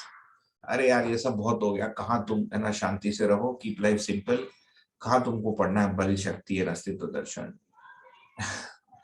ठीक है, वो मेंटल लेजीनेस है, वो बॉडी का लेजीनेस नहीं है। या हमारा जो बॉडी के साथ एक अभ्यास, जो जीवन की स्वीकृति का लेजीनेस, हम काम नहीं करना चाहते, बैठे बैठे एक गिलास पानी दे दे, इसको यहाँ रख दे, इंडिया में चलता है अधिक, वो भी एक लेजीनेस ही है, वो फिजिकल लेजीनेस। ये इसीलिए क्योंकि वो श्रम आगे जाके उससे जुड़ेगा।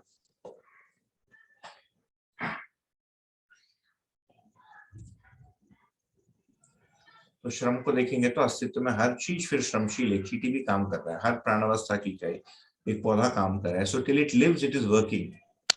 ये बेसिक सिद्धांत है प्राणावस्था का,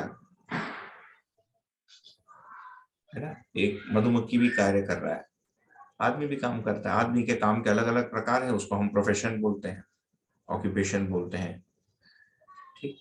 उसमें वैधता अवैधता वो सारी चीजें मनुष्य की, बट सैद्धांतिक रूप में दार्शनिक दृष्टि से ये है। और मनुष्य को श्रम करना ये मनुष्य के अर्थशास्त्र या इकोनॉमिक्स का मुद्दा है, उसको हम आगे इकोनॉमिक्स में लेंगे। तो ये वाला बल शक्ति और ऊर्जा को पूरा माने। इस पर और किसी को कुछ रखना है, आपको अपने ओर से कुछ शेयर। एक क्वेश्चन था मेरा भैया, फंडामेंटली तो फिर ये जो श्रम गति परिणाम है दैट इज अप्लाइड टू इकाइयां, मतलब, और बिल्कुल अगर सबसे सूक्ष्म इकाई देखे तो परमाणु, मतलब कि उसके एक तो कॉन्स्टिट्यूशन मेंटेन रखने के लिए, और एक फिर then it gets translated into मतलब बल एंड शक्ति। बल एंड शक्ति मतलब इसको कंटेक्चुअलाइज करना हो तो हमेशा इकाई के रूप में ही देखना पड़ेगा, मतलब व्यापक में कोई बल शक्ति, व्यापक सोर्स हो सकता है, बट इकाई के कॉन्टेक्स्ट में ही बल शक्ति का रेलेवेंस है, राइट, अदरवाइज मतलब मीनिंगलेस विदाउट, ऐसा समझ सकते हैं। हाँ बिल्कुल, बल शक्ति की जितनी भी चर्चा है ये इकाई के संदर्भ में ही होगा, व्यापक वस्तु में बल या शक्ति के रूप में कुछ नहीं है। हाँ, निरंतर शक्ति मतलब शक्ति या इन्फिनाइट शक्ति के रूप में उसको बोल सकते हैं। प्रॉब्लम इज अगेन हमारी बल एंड शक्ति का जो शब्दावली है, उसकी जो कंसेप्ट है, वो हमारी प्रकृति के अध्ययन से या प्रकृति के एक्सपीरियंस या अनुभव से ही है। Human beings can not easily think of nothingness, क्योंकि नथिंगनेस को एनकाउंटर ही नहीं करते ना हम। एक चीज को एनकाउंटर करते हैं, उसके बीच में कोई खाली स्थली है, उसको फिर शून्य या नथिंगनेस बोलते हैं। एंड मेरे को मतलब I had hard time correlating बल विद क्रिया, मतलब with an activity. I don't know, maybe due to hard wiring before, because potential is like, science में हमने पढ़ा है कि potential is at rest and kinetic is in the motion. I think उसकी hard wiring की वजह से it was hard for me to digest कि बल भी क्रिया क्रिया में है, मतलब बल भी एक क्रिया ही बोलेंगे। बिल्कुल, क्योंकि पोटेंशियल और काइनेटिक जो है ये प्रयोगात्मक जीवन, ये एक्सपीरियंस्ड है ना, ये हम ऐसे दुनिया को स्थूल रूप में ऐसे अनुभव करते हैं। तो फिर सूक्ष्म और कारण रूप में जब जाएंगे तो भाषा वही बनी हुई है, क्योंकि मूल में वही तात्विकता आगे जाके आपको ऐसे एक्सपीरियंस में आ रहा है, तो भाषा वही रहेगी, बट उसके साथ जो कल्पना है उसको हमको चेंज करना पड़ेगा, अपग्रेड करना पड़ेगा ना। उस परिभाषा, भाषा के मूल में परिभाषा जो है कि उसको हम जैसे चित्रित करते हैं, जैसे इमेज करते हैं, उस इमेजिंग मैकेनिज्म को चेंज करना पड़ेगा जब रियलिटी या वास्तविकता के और सूक्ष्मतम स्तर में हम जाएंगे।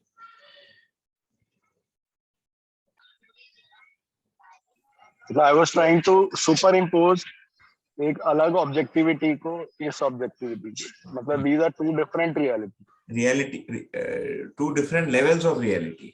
हाँ, लेवल ऑफ, करेक्ट। रियलिटी के, वास्तविकता के अलग अलग स्तर हैं ये, तो ये है।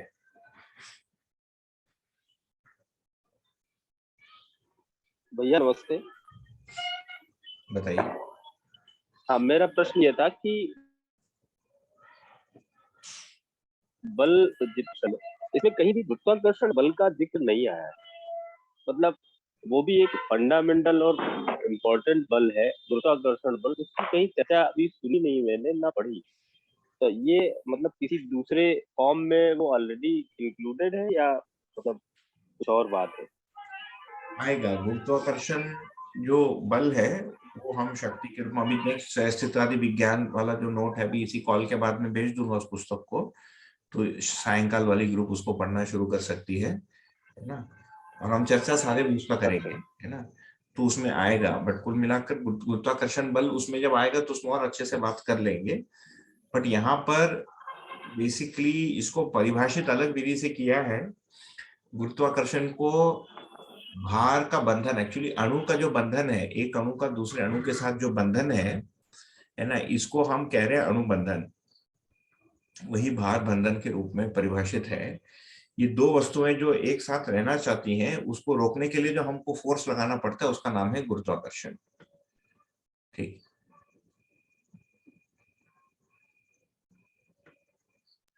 ठीक है भैया, दर्शन, दर्शन के परिभाषा में। ठीक है।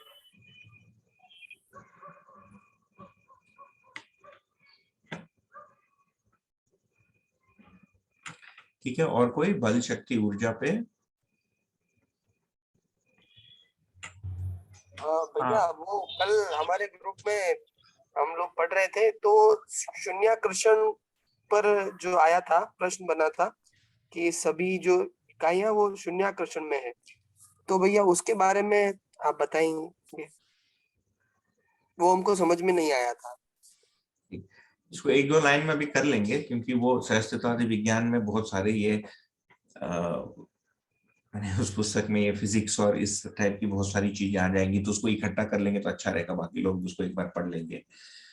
शून्याकर्षण को क्या कह रहे हैं? स्वतंत्र गति को शून्याकर्षण कह रहे हैं। तो स्वतंत्र गति का मतलब क्या है कि वो निरंतर गति में है। गुरुत्वाकर्षण बल क्या हो रहा है कि उसका एक बिगिनिंग है, उसका एक एंड है। जैसे इस पेन को मैंने यहाँ रखा, यहाँ से छोड़ दी तो नीचे गिरा, है ना, तो इसको फिर हम कहेंगे कि गुरुत्वाकर्षण बल के कारण ही गिर गया। तो उसका एक प्रदर्शन था। तो क्या हुआ कि इसको दोनों विधि से व्याख्या दे सकते हैं। मैं ये बोल सकता हूँ कि ये पेन धरती के पास अट्रैक्ट हो रहा है। दूसरा है, धरती के पर्सपेक्टिव से मैं सोचूं तो बोलेगा धरती इसको खींच रहा है। ये क्या खींच रहा है? उसके अंदर एक मैग्नेटिक फील्ड है। अब मैग्नेटिक फील्ड को देखेंगे तो भाई वो तो प्लास्टिक पे भी काम कर रहा है, तो anything that has mass will be attracted. फिर उसमें बहुत सारी चीजें हो जाती है ना, वेट आ जाता है। If it is a very light thing, जैसे एक छोटा सा पंखुड़ी है, क्या बोलते हैं, फेदर है, वो तो उड़ जाता है। फिर गैसेस जो है ऊपर ही रहते हैं।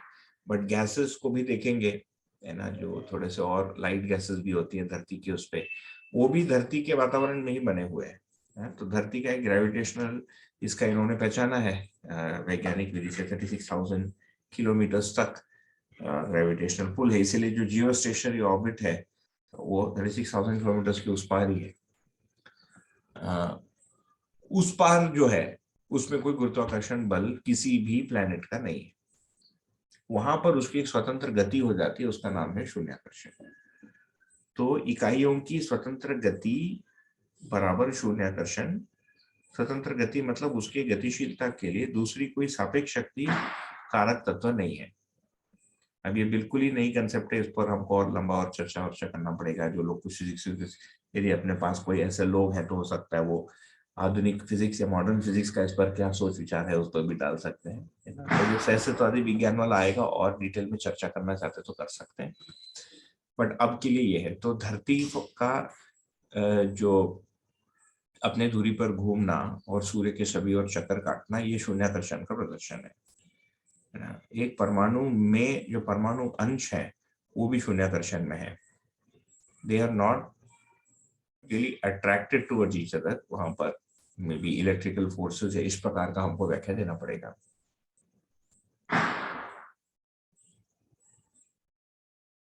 कंसेप्ट ऑफ जीरो अट्रैक्शन, शून्याकर्षण ना वो किसी को अट्रैक्ट करता है ना किसी के ओर अट्रैक्ट होता है, ये शून्याकर्षण।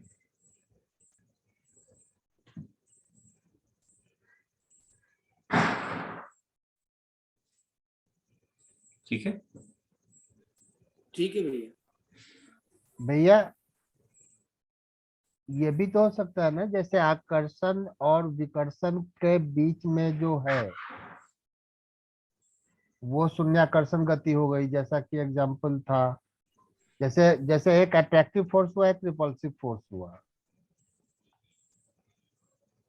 हाँ जब ये दोनों इस बैलेंस की स्थिति में जो इकाई मोशन करती है वो शून्याकर्षण गति हुई। नहीं, ऐसा नहीं है।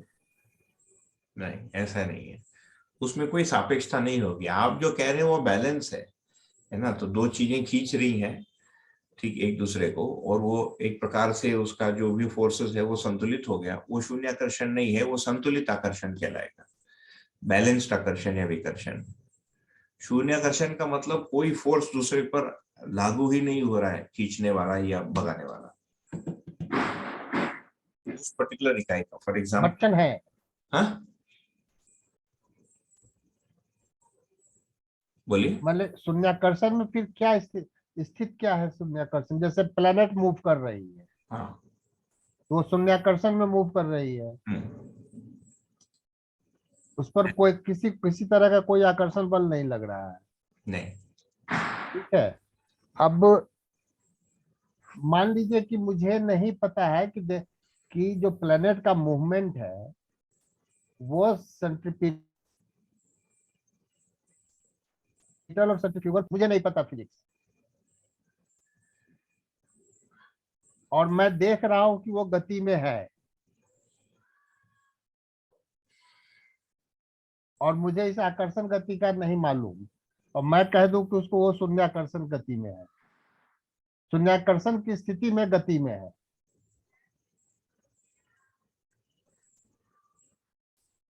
नहीं, मुझे नहीं स्पष्ट नहीं हुआ। आप मतलब स्पष्ट नहीं हुआ क्या? नहीं, आप क्या, बीच में थोड़ी आवाज भी कट गई थी आपकी, बट कुल मिलाकर भाई साहब ये है कि जो इसको हम अभी इसके लिए यदि हम वो करें पिन पॉइंट, और फिर आगे जब ये चर्चा आएंगी तो और खोल सकते हैं, तो मुझे लगता है उस ऐसे विज्ञान में शायद शून्याकर्षण की चर्चा हुई है, लोगों ने बहुत किया भी। मुझे भी वो वीडियो देखना है, कई वर्ष हो गए। आई एम होपिंग दैट आप लोग देखने के साथ साथ मैं भी उसको देख पाऊँ। उस वीडियो को सहस्त्रवादी विज्ञान वाला भी पोस्ट करूंगा थोड़ी देर में, उसका वो और उसका ट्रांसक्रिप्ट भी। शून्याकर्षण, हाँ, बिहेवियर ऑफ नोबेल गैस, इसको शून्याकर्षण कह सकते हैं। उसमें कुछ आकर्षण नहीं है किसी के प्रति, फिर भी वो अपने आप में परमाणु वो गति में है। वो नहीं भैया, ये वो जो है वो शून्याकर्षण ठीक है। यहाँ पर जब हम केवल प्लैनेट्स के बारे में या इलेक्ट्रॉन्स के बारे में बात कर रहे हैं, तो एक दूसरे के साथ जो आकर्षण बल है दूसरी इकाई के साथ, वो उसका नहीं लगेगा। नोबल गैसेस को उसके बॉर्डरलाइन वाले इस पे मान सकते हैं, है ना, लेकिन वो फिर भी धरती के वातावरण पर तो बने ही हुए हैं ना। अभी हम शून्याकर्षण को गुरुत्वाकर्षण के अर्थ में बात कर रहे हैं। So noble gases are not weightless, वो इंटरैक्ट नहीं कर रहे, उनका कोई केमिकल बॉन्डिंग नहीं हो रहा है, इतना ही है।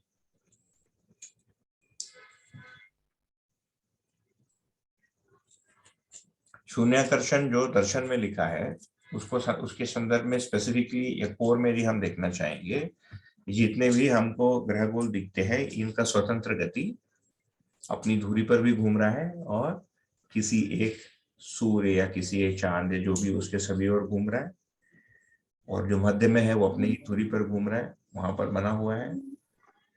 इसको चित्रित करने से मदद मिलेगा। दूसरा, एक ही परमाणु को यदि लेंगे, परमाणु अंशों की यदि हम कल्पना करते हैं, केंद्र में एक अंश को यदि कल्पना करते हैं, तो इनकी जो स्वतंत्र गतियां हैं एक दूसरे को पहचानने के अर्थ में है वो, उसमें कोई वेट मतलब भार का कोई प्रदर्शन नहीं है। एक इलेक्ट्रॉन या एक परमाणु अंश, इनकी दर्शन इलेक्ट्रॉन प्रोटॉन में अंतर नहीं करता है। एक अंश दूसरे अंश के साथ भार का प्रदर्शन नहीं कर रहा है।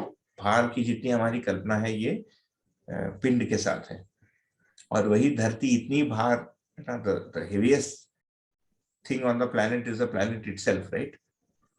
बट उसका कोई वेट नहीं है, मतलब वो किसी के ऊपर नहीं टिका है ना, वो तो अंतरिक्ष में सस्पेंडेड है। इसको शून्याकर्षण कह रहे हैं। See, the earth is not resting on anything. Everything we know of is resting on the planet, and hence exhibiting weight या gravitational force. बट इसका फिजिक्स के अर्थ में जो इंटरप्लैनेटरी ग्रेविटेशनल वेव्स और ये सब के है, उसकी क्या रिपरकशन होगी, ये शोध का बिंदु है मेरे लिए। मतलब मैं उसको अभी तक गया नहीं देखने के लिए, कोई किया होगा और उसमें यदि कोई अवधारणा फिजिक्स की दृष्टि से प्रस्तुत करना चाहता है तो उसको स्वागत करना चाहिए अपने कॉल में, बाकी लोग भी इस पर सोचेंगे।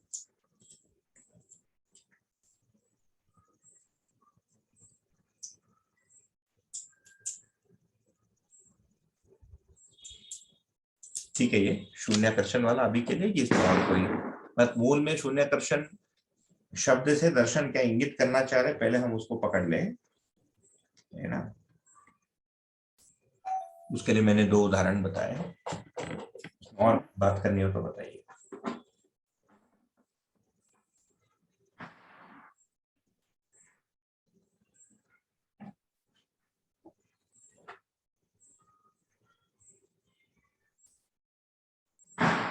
आगे बढ़े।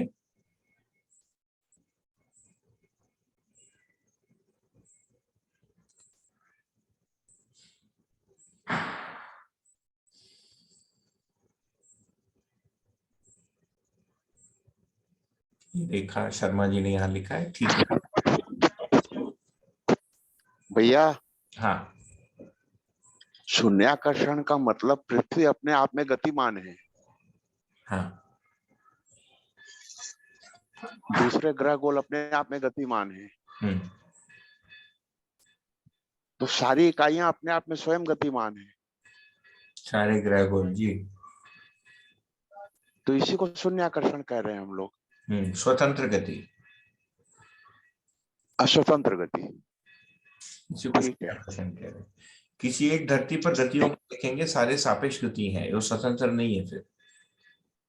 जी जी जी, है ना। जैसे एक पहिया को घुमाना है तो किसी को घुमाना पड़ता है। हाँ ठीक है। तो सूरज और चंद्रमा और पृथ्वी तीनों, सूरज चंद्रमा और पृथ्वी तीनों पे ये नियम लागू है कि वो स्वतंत्र गति में है। सारे ग्रह गोल, सारे ग्रह गोल, ठीक है ठीक है। भैया ये एप्लीकेबल सिर्फ प्लैनेटरी बॉडीज पे होता है क्या? एंड इलेक्ट्रॉन्स, अंश, परमाणु अंश। अच्छा,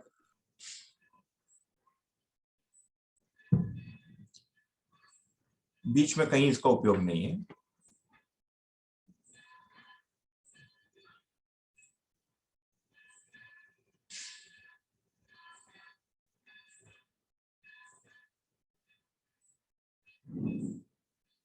ठीक है जी।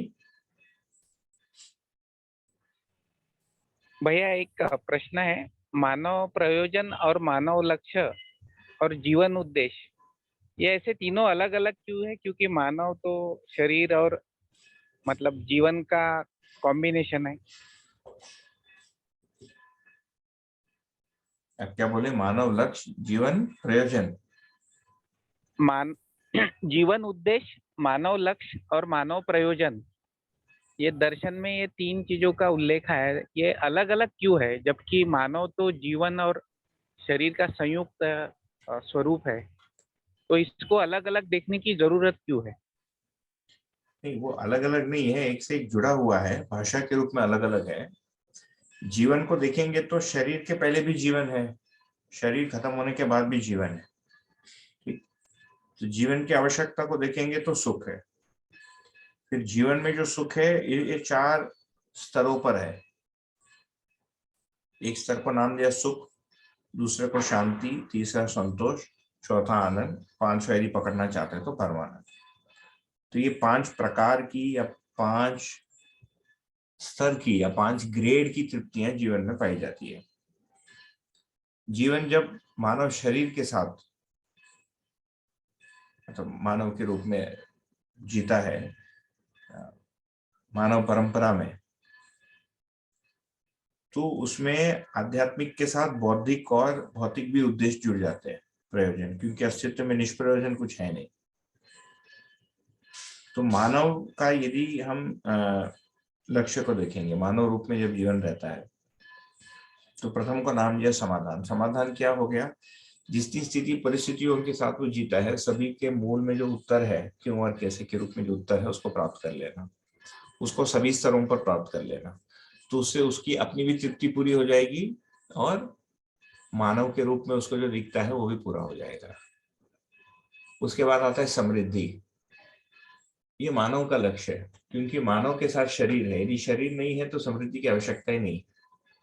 We would not need trade and commerce if there was no body, क्योंकि भौतिक वस्तु शरीर से ही भोगना है हमको, दूसरा कोई विधि नहीं है।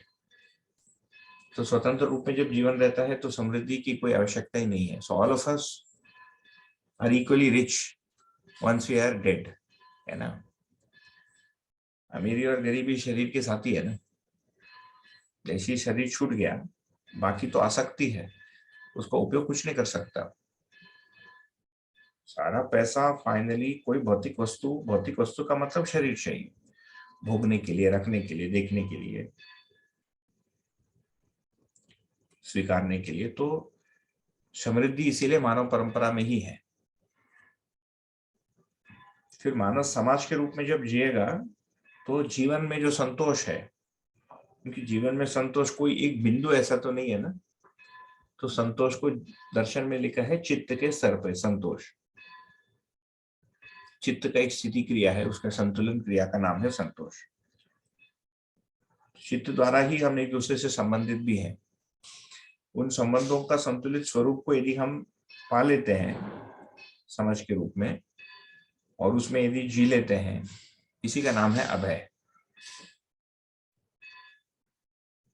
ठीक है, और सहस्तित्व मतलब चारों अवस्थाओं में संतुलन को हम देख पाते हैं। ये मानव के रूप में ही प्रमाणित होगा मानव लक्ष्य। मानव लक्ष्य पूरा होने से जीवन मूल्य भी पूरा होगा। सो ये कॉन्ट्रडिक्शन में नहीं है। जैसे जीवन में सुख हो गया और मानव को समाधान नहीं होता, ऐसा नहीं है। क्योंकि मानव को हो रहा है मतलब जीवन को ही हो रहा है। तो जीवन और शरीर मिलकर मानव है। जीवन और शरीर जब मिलकर मानव है तो मानव लक्ष्य पूरा होगा और अंदर जीवन लक्ष्य उसके साथ साथ चलेगा। समाधान बराबर सुख, समाधान समृद्धि बराबर सुख शांति, समाधान समृद्धि अभय बराबर सुख शांति संतोष, समाधान समृद्धि अभय सहस्तित्व बराबर सुख शांति संतोष और आनंद। तो ये मानव लक्ष्य और जीवन लक्ष्य एक साथ पूरे हुए।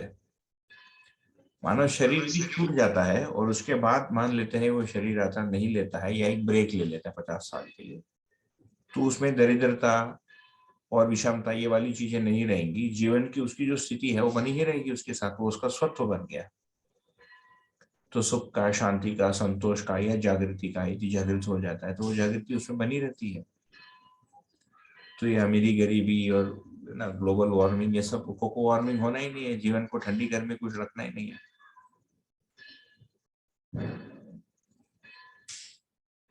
भैया इस डेफिनेशन के हिसाब से मतलब कोई भी जीवन अभी की स्टेट में, आनंद की स्टेट में होगा ही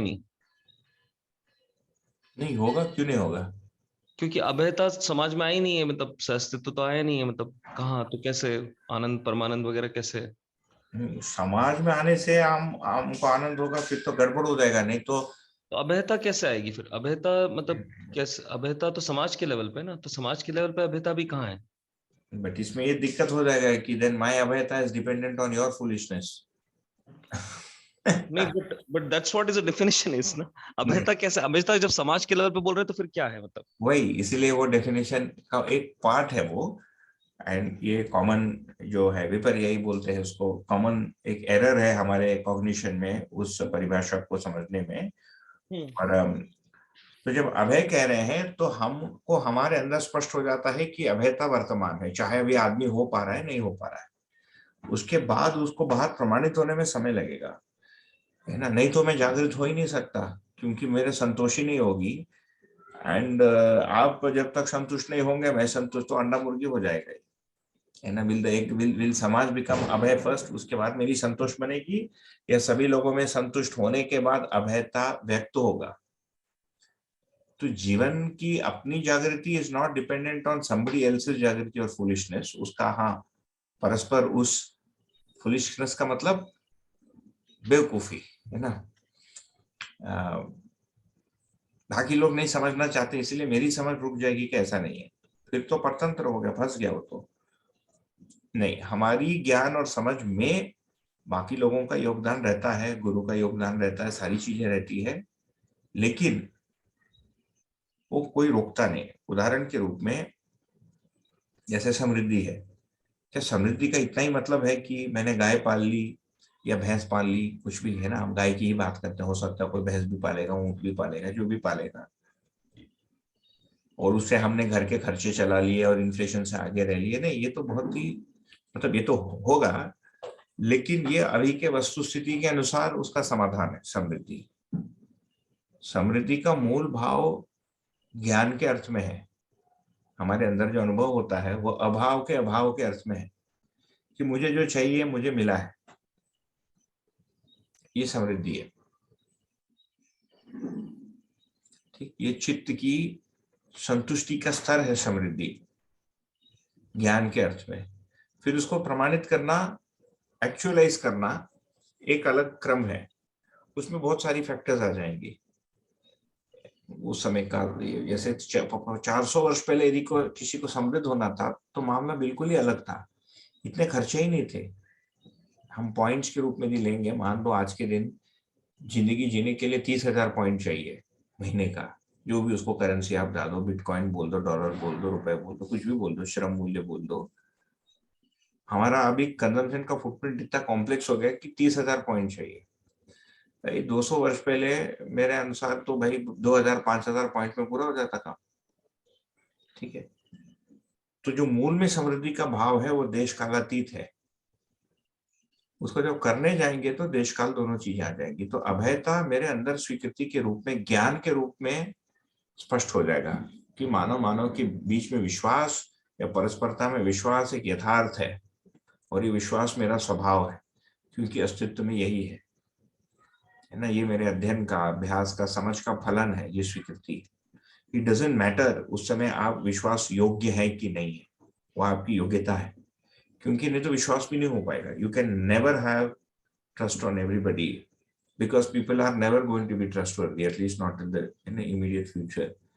500, 1000, 800 वर्ष, I mean when will we have a world, वो दुनिया कब आएगी जब हमको ताला ही नहीं लगाना पड़े, इंश्योरेंस ही नहीं लेना पड़े, और हमारी बेटियां स्कूल गई तो हमको उसमें सीसीटीवी नहीं लगाना पड़े, है ना। सब करना पड़ता। मेरी 7 साल की बेटी है, वो वैन से जाती है, वो एक पेरेंट है, ही इज वेरी पर्टिकुलर, वो वैन वाले को लोकेशन डालना पड़ता है और वो ट्रैक करते रहता है वैन कहाँ गई। वो पेपरों में प्रतिदिन ऐसे घटिया खराब आते हैं तो खबर आता है, बड़ा वो लगता है। अभी हैदराबाद में ही हुआ ना 2-4 दिन पहले, हॉरिफिक, वो प्रिंसिपल का कोई ड्राइवर ने ऐसे बच्चे को वो कर दिया, 4 साल की बच्ची है ना, क्या करोगे। तो क्या फिर मेरे को विश्वास नहीं होगा? नहीं, विश्वास इस अर्थ में होगा कि वो जो आदमी जो राक्षस जैसे प्रस्तुत हुआ, उसमें भी वही जीवन है और उसकी भी मूल स्वभाव वही है, ये देख पाना। भले ही उसको नहीं पता, मुझे पता चल जाता उसका स्वभाव क्या है। ये विश्वास का आधार है। ये विश्वास फिर अभयता को स्थिति के रूप में मुझ में स्वीकारने की जगह बनाती है। वो स्वीकारने का प्रथम घाट है भास, द्वितीय घाट है आभास, है ना, या द्वितीय गहराई, तृतीय गहराई है प्रतीति। प्रतीति हो गया इसका मतलब वो हिलेगा नहीं। तो माई प्रतीति does not have to wait for your योग्यता, ये नहीं होगा। मेरा समृद्धि का प्रतीति does not have to wait for your समृद्धि, है ना, परिवार की समृद्धि।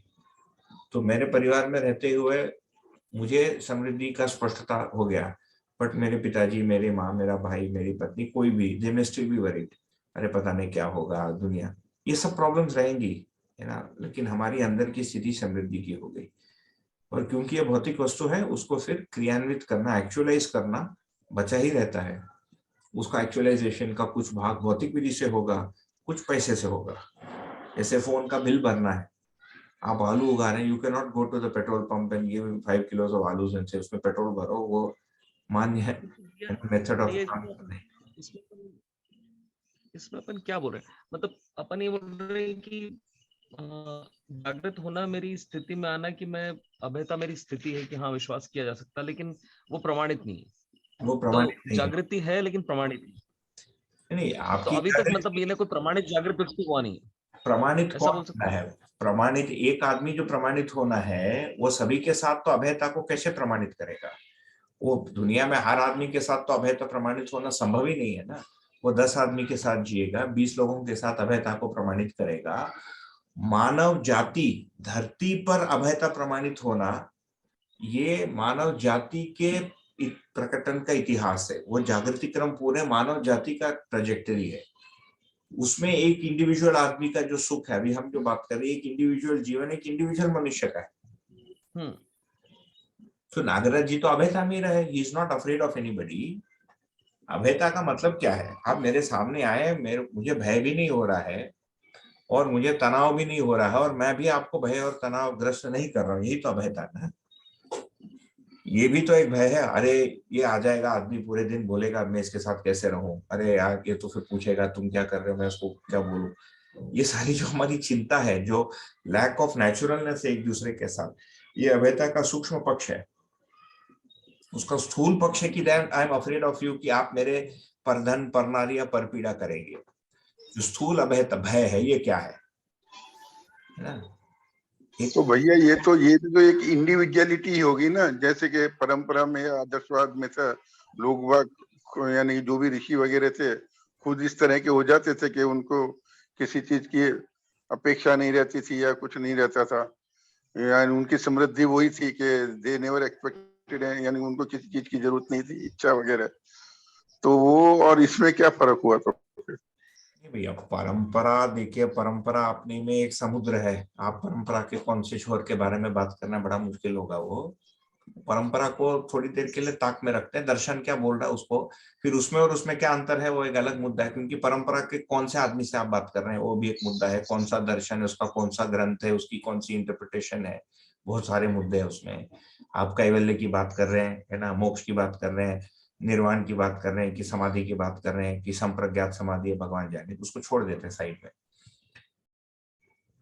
यहाँ पर जागृति क्रम, जागृति एक इंडिविजुअल की होती है, ये बहुत एक महत्वपूर्ण चीज है हमको पकड़ना। जागृति क्रम आपका है, आपका जागृति क्रम मेरे जागृति क्रम से अलग है। आपका सुख अलग है, मेरा सुख का पुंज अलग है। आपका दुखी होने की इश्यूज अभी अलग है, आपकी आयु अलग है, मेरी आयु अलग है। तो मेरी जागृति की जो ट्रेजेक्टरी है और आपकी जो जागृति की ट्रेजेक्टरी है वो अलग है। वस्तु एक ही है ना, लक्ष्य एक ही है, लेकिन आपका जो इंडिविजुअल अनुभव आप ही का रहेगा ना।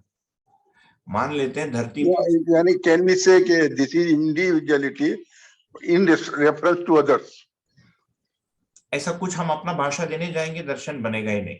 अच्छा, दर्शन इंडिविजुअल तो है ही, परंतु दूसरों के साथ जो हम रहते हैं सहअस्तित्व है, तो और उसके हिसाब से हमारी जागृति हमें सुनिश्चित करनी है।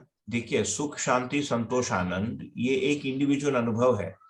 मुझे अच्छा लग रहा है, मैं संतुष्ट हो गया दर्शन पढ़ के, इससे आपको संतुष्टि हो गई क्या दर्शन पढ़ के? नहीं।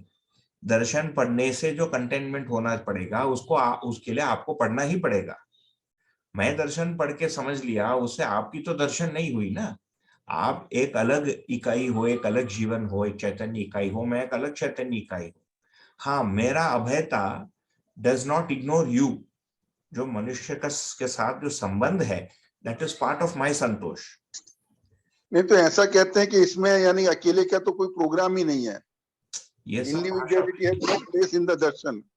नहीं, ये सब भाषा देखिए, व्यवहारिक भाषा एक अलग चीज है, अकेले का प्रोग्राम नहीं है, क्योंकि अकेले में किधर है, हम 50 लोग अभी बैठे हैं ना ऑनलाइन, बट ये 50 लोगों को अलग अलग अनुभव करना पड़ेगा ना। जैसे अभी हम 40 लोग इस कॉल में हैं, सभी का शांति, संतोष और सुख के मुद्दे और उत्तर एक ही है क्या? सबका पढ़ने समझने का गति एक ही है क्या? नहीं है। किसी को जल्दी समझ में आता है, किसी को किसी मुद्दे पर ध्यान जाता है, किसी को किसी मुद्दे पर अभी नहीं जाता है, बाद में जाता है। So we are together and separate, but we are not absolutely separate. ये जो हम 0-1 में हमारा बाइनरी में हो जाता है ना तर्क, ये प्रॉब्लम है भाषा का। देखिए परंपरागत जो प्रॉब्लम वो एक अलग इश्यू है, उसमें मुक्ति की जो कल्पना दी गई है या हमने जो मान लिया है वहां जो मुक्ति कहा गया है, वो चीजों से डाइवर्स होना है। दुनिया में रहते हुए दुनिया के साथ कैसे जीना है वो भी बोलते हैं, ये भी बोलते हैं, वो बड़ा मुश्किल है, परंपरा को तो छोड़ ही देते हैं। दर्शन में जो लिखा है 5 परिप्रेक्ष्य लिखा है, व्यक्ति, परिवार, समाज, प्रकृति, राष्ट्र और अंतरराष्ट्र, मानव का, और चारों अवस्थाओं का सहअस्तित्व एक साथ। तो इन सभी के साथ मैं कैसे जीऊंगा और उसमें मुझ में अभेयता आ जाती, वो प्रमाणित क्या होगा? वो मेरे व्यवहार में होगा, बट वो व्यवहार में प्रमाणित होने के लिए आपको मेरे साथ जीना पड़ेगा। अभी जूम कॉल में तो आपको मैं अभय ही लगूंगा, मुझे भी आप अभय ही लगेंगे, हम साथ में रहेंगे तभी पता चलेगा कि ये आदमी को डर नहीं लगता। क्या डर नहीं लगता है? प्राण का भय नहीं है, मान का भय नहीं है ना, पद का भय नहीं है, धन का भय नहीं है, व्यवहार का भय नहीं है ना, जाति का भैया भय नहीं है। भैया यहाँ ये वाली बात तो ठीक, मतलब दिस इज, ये वाला बात तो ठीक है, मतलब ये दिस आई गॉट इट। जो एक मुझे अब ये मानव सहज प्रयोजन है या मानव का लक्ष्य है, इसमें ये था कि बाय डिफॉल्ट जागृति, मतलब मेरा लक्ष्य है, मतलब एज एन इंडिविजुअल एटम, जो अभी एटम बोल रहा है ये, मेरे पास जो एटम है वो एक इंडिविजुअल लक्ष्य है उसका कि जागृति है, बट उसका एक और लक्ष्य है कि वो परंपरा बनना। ये मतलब या तो ये दर्शन कह रहा है या मेरा गलत इंटरप्रेशन है कि ये मानव सहज परंपरा बने कि सभी जागृत हो जाए। ये दर्शन इस बारे में कुछ बोल रहा है कि मेरा कहीं गलत इंटरप्रिटेशन में आ रहा है? नहीं, दर्शन तो बोल ही रहा है, तो जागृत होने के क्रम में हम परंपरा के लिए समय देंगे। जैसे मैं जो अभी कर रहा हूँ, क्या कर रहा हूँ, यही कर रहा हूँ। उसको क्या बोला है? उसको क्या है? वो बोला? व्यवस्था, उसके अलावा वर्ड क्या है उसका? व्यवस्था, समग्र व्यवस्था में भागीदारी, वही गति है। जैसे मैं अभी आपके साथ कर रहा हूँ, वही कर रहा हूँ अभी आपके साथ मैं जो कर रहा हूँ। लक्ष्य में कुछ है क्या उस, मतलब मानव सहज जैसे ये 4 चीज तो बहुत ही क्लियर है कि सुख, शांति, संतोष, आनंद, जो आप बोल रहे हो समाधान, समृद्धि, अभय और सहस्त्र, तो ये मेरे इंडिविजुअल गोल्स हो गए, अज्यूम करा जाए, है ना? ये इंडिविजुअल Part एटम of के my goals। समाधान is the समाधान is available for everybody also and my participation in it. That is part of my समाधान. ये फिर से हम फिर कंफ्यूजन आ गए यहाँ पर। अभी अपन ने बात की कि मेरा समाधान, मतलब मैं समाधानित हुआ एंड वही मैं समाधान हो गया तो मेरा आप, समाधान नॉट डिपिक था। अभी मैं देखिए, मेरा समाधान होने का मतलब है कि मुझे समझ में आ जाता है कि सभी के लिए एक ही समाधान है, ठीक है ना? और उसको तो वो केवल स्थिति में नहीं है ना, ऐसा नहीं कि मेरे अंदर समाधान हो गया और मैं जीऊंगा नहीं, स्थिति के साथ गति है ही, है ना, गुण और प्रभाव रहेगा ही, ठीक। तो वो जो प्रभावित करना है वही परंपरा में उसको करना है, तो उसका एक भाग हो गया आप शरीर परंपरा द्वारा परिवार में करेंगे, है ना। सभी मानव जागृत होना कहाँ से शुरू होगा? परिवार से ही होगा ना। तो कम से कम उसका न्यूनतम बिंदु क्या है? परिवार में एक दूसरे को हम घायल नहीं करेंगे। समाज में उसका सर्वोत्तम न्यूनतम बिंदु क्या है? हम स्वधन, स्वनारी, स्वपुरुष, दयापूर्ण व्यवहार के सीमा या नियंत्रण में रहेंगे। इसके बाहर हम करेंगे, then we are being a nuisance for society. So how do you contribute to society? By being in Swadhan. So that is part of your समाधान. So the beauty of this is कि हम जो भी व्यक्त होते हैं संसार में, वो हमारे सुख, शांति, संतोष का कारण है, वो भी है ना। मैं अपने में संतुष्ट हो गया और प्रधन कर रहा हूं, ये होगा नहीं, वो प्रधन मुझे दुखी ही करेगा। ये दोनों टाइड है, मीटिंग है दोनों का, मेल फीमेल दोनों एक साथ चलता है। मनुष्य के रूप में जीना और मेरी जो इंडिविजुअल जागृति या प्रगति है जीवन में, अपनी बुद्धि एक साथ चलता है, चित्त के स्तर तक है ना, संतोष तक। उसमें मैं अपने सीमा को पहचानता हूँ, मान लेते हैं कि मैं जागृत हो रहा हूँ, तो जागृत हो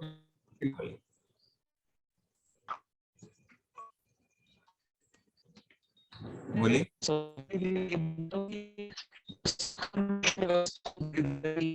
आवाज sound sound sound sound cut हो रहा है।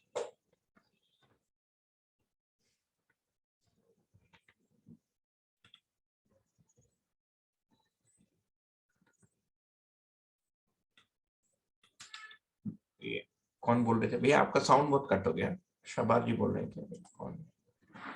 somebody spoke, बहुत साउंड कट हो गया। हेलो, हाँ फिर बोलिए। हाँ, तो अगर क्योंकि हर चीज को दर्शन ने मैथमेटिकली और मतलब एनालिटिकली बोला है, तो मेरे लिए मोटिवेशन, फॉर एग्जांपल इस एटम के लिए मोटिवेशन की सभी जागृत हों, ये वहां से आ रहा है कि मैं व्यवस्था में हूं और व्यवस्था में भागीदारी करना चाहता हूँ। एक पार्ट वहां से डिराइव हो रहा है ये। दूसरा, चूंकि मैं एज अ मानव में जी रहा हूँ संबंधों में ही, तो मैं संबंधों में उसका जो तृप्ति बिंदु है वो वहां पर मैं उसका निर्वाह करने से मैं तृप्त होता हूँ। उसमें मैं ये चाहूंगा कि जितने सारे संबंध है वो जागृत हों। तो ये मेरा मोटिवेशन पॉइंट है, मतलब ये लक्ष्य को उस तरह से पुट कर सकते हैं समझने के लिए। बिल्कुल, चाहत के रूप में मैं चाहता हूं कि मैं भी जागृत हो जाऊं, सभी लोग जागृत हो जाएं, है ना। बट सभी लोग अपने अपने इच्छा से ही जागृत होंगे और उनकी अपनी जागृति क्रम की ट्रेजेक्टरी है। किसी को अभी भाषा ही स्पष्ट नहीं हो रहा है, किसी को श्रवण ही नहीं हो रहा है, किसी का दूसरा कोई पूर्व संस्कार है। तो मेरी चाहत के रूप में यदि हम केवल दूसरों, क्योंकि एक एक पॉइंट को लेंगे, यदि दूसरों की जागृति या सुख, तो मेरे लिए समाधान क्या है, ये समझ में आना कि सभी मानव का लक्ष्य एक ही है और मेरा भी वही लक्ष्य है, तो वो लक्ष्य के लिए मैं अग्रसर होता हूँ। ठीक, सभी लोगों को जागृत में करना चाहता हूँ, चाहने के अर्थ में ये लक्ष्य मुझे स्वीकार होता है। ये क्या होता है, उससे मैं शुभ चिंतक बन गया, है ना, मैं उदारता पूर्वक प्रस्तुत हुआ। कितने के साथ में निभा सकता हूँ भाई? 15, 20, 21 लोगों के साथ निभा सकता हूँ, है ना। मैं माइक से चिल्ला दूं लोग जागृत हो जाएंगे, ये तो होता नहीं। ठीक, मेरे चिल्लाने के बाद भी कितने लोग सुनेंगे, उसको कितना पढ़ेगा, वो कितना सोचेगा, उसकी आवश्यकता, उसकी परिस्थिति, उसका वातावरण, उसके पूर्व संस्कार, उसके जागृति क्रम पर निर्भर करता है। वो मेरे हाथ में नहीं है। माई संतुष्टि does not depend on the last person becoming santusht, because by the time the last person became santusht, another asantusht person may be born. वो मैथमेटिकली भी यदि आप सोचेंगे, every child that is born भ्रमित, it is not born smiling, no. इन जागृत परंपरा के मतलब नहीं कि हर बच्चा पैदा होते ही हंसेगा और रोएगा, नहीं रोएगा यार, बच्चा है तो। सो हम शरीर यात्रा पूरा करने तक अपनी स्थिति को बनाए रखते हुए हमारे कर्तव्य दायित्वों को पालन करेंगे। हमारा कर्तव्य दायित्व क्या समझ में आता है? 7 संबंध में परिभाषित है। एक संबंध तो गुरु संबंध है। गुरु के साथ हमको, गुरु को तो सुखी नहीं करना है ना, गुरु का आज्ञा पालन करना है और उनके निर्देशों पर चलते हैं तो हमारा भला होता है। बचे हैं 6 संबंध। एक व्यवस्था संबंध है, ये सोसाइटी को जागृत करने वाला संबंध है। उसको हम कैसे जागृत करेंगे? सोसाइटी के लिए जो अच्छा है उसको करेंगे। क्या अच्छा है भाई? मानवीय शिक्षा के लिए प्रयत्न करो, जैसे मैं अभी आपके साथ कर रहा हूँ वही कर रहा हूँ। मानवीय शिक्षा के लिए जो हमारा 2 पैसा, 1 पैसा, आधा पैसा है उसको बता दिया। परंतु ये 6 में से एक संबंध है, इसीलिए केवल सैटरडे संडे करता हूँ। 24 घंटे इसको नहीं कर सकता मैं। मेरे करने से आप जागृत हो जाएंगे ऐसे भी नहीं है ना। मैं बढ़िया ढंग से पूरा मानव दर्शन थोप दूं आपके सर पे, इससे आपको समझ में आ जाएगा, ऐसा नहीं। आपकी समझने की गति है। हो सकता है आप बोर हो जाए, वीडियो बंद करके चले जाएं। ठीक है, पागल हो गया है, यही होगा। आपकी आवश्यकता ही नहीं है। वो बाकी 5 संबंधों को मुझे निर्वाह करना है। उन संबंधों में क्या क्या करना है? उसकी जीवन के लिए कार्यक्रम है, शरीर के लिए कार्यक्रम है, व्यवहार के लिए कार्यक्रम, उसकी जीवन जागृत। जैसे मेरे माता पिता, भाई उनको जीवन जागृत नहीं होना अभी, है ना, वो उनका जो पारंपरिक है उसी में रहना। तो मेरा क्या फिर नियम बनेगा? एक प्रैक्टिकल चीज लाइव बता रहा हूँ ना। मेरा क्या नियम है? भाई उनको तंग मत करो, उनकी मान्यताओं को ठेस मत पहुंचो। जो दर्शन में के अनुसार मेरी जो दायित्व करते हो उसको मैं पूरा करूंगा। I cannot awaken my own parents. In fact, I cannot awaken myself also. I am in the process of trying to awaken myself. मेरे सोचने से थोड़ी यार मैं 4 साल में जागृत हो जाऊंगा, नहीं होता है। चैतन्य क्रिया में जो चेंज की जो प्रोसेस है वो कल्पना शक्ति के अनुसार नहीं चलती है और भौतिक गणितीय नियम से नहीं चलती है कि 5 साल में हो जाएगा, 8 साल में। 5 साल में आप पुस्तक पढ़ सकते हो 5 बार, बट 5 बार पढ़ने से आपको कितना समझ में आएगा ये काउंटेबल नहीं है। वो आपके अपने वातावरण, पूर्व संस्कार और अध्ययन के कारण के अनुसार। बाकी हमारी बेटी के लिए भी जितना कर सकते हैं उतना है, बाकी उसका अपना जागृति क्रम का एक ट्रेजेक्टरी है। तो हमारा फिर कर्तव्य क्या बनेगा, ये अखंडता समाज अभयता के लिए जिसकी जो विकास की जो स्थिति है उसमें हम कैसे पूरक हों, है ना।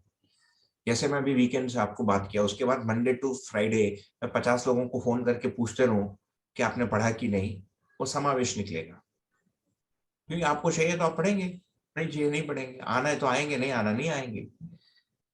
ये फॉर्मूला है। तो किसी दिन मैं सैटरडे आऊंगा, एक भी आदमी नहीं दिखेगा, मैं बंद कर दूंगा, हो गया, किसी को जरूरत नहीं है, खत्म हो गया। नहीं तो वो आसक्ति बनेगा ना, मेरी तो असंतुष्टि बनेगी। मैंने जूम कॉल रख दी, मैंने उसका लाइसेंस का फीस भर दिया, कोई आने को तैयार नहीं, वो तो मेरी आसक्ति बनेगी ना। तो आप मेरे दुख का कारण बन गए थे, वो स्वतंत्रता नहीं हुआ। ये बढ़िया मुद्दा है, इसको बात करते रहना चाहिए। भैया मैं कल, मतलब आज तो चूंकि टाइम खत्म हो गया, बट मैं कल इसको कंटिन्यू करना चाहता हूँ कि जीवन, ठीक है ना, मानव जब तक शरीर में है तब तक तो कुछ संबंध और माता पिता ये सब चल ही रहा है।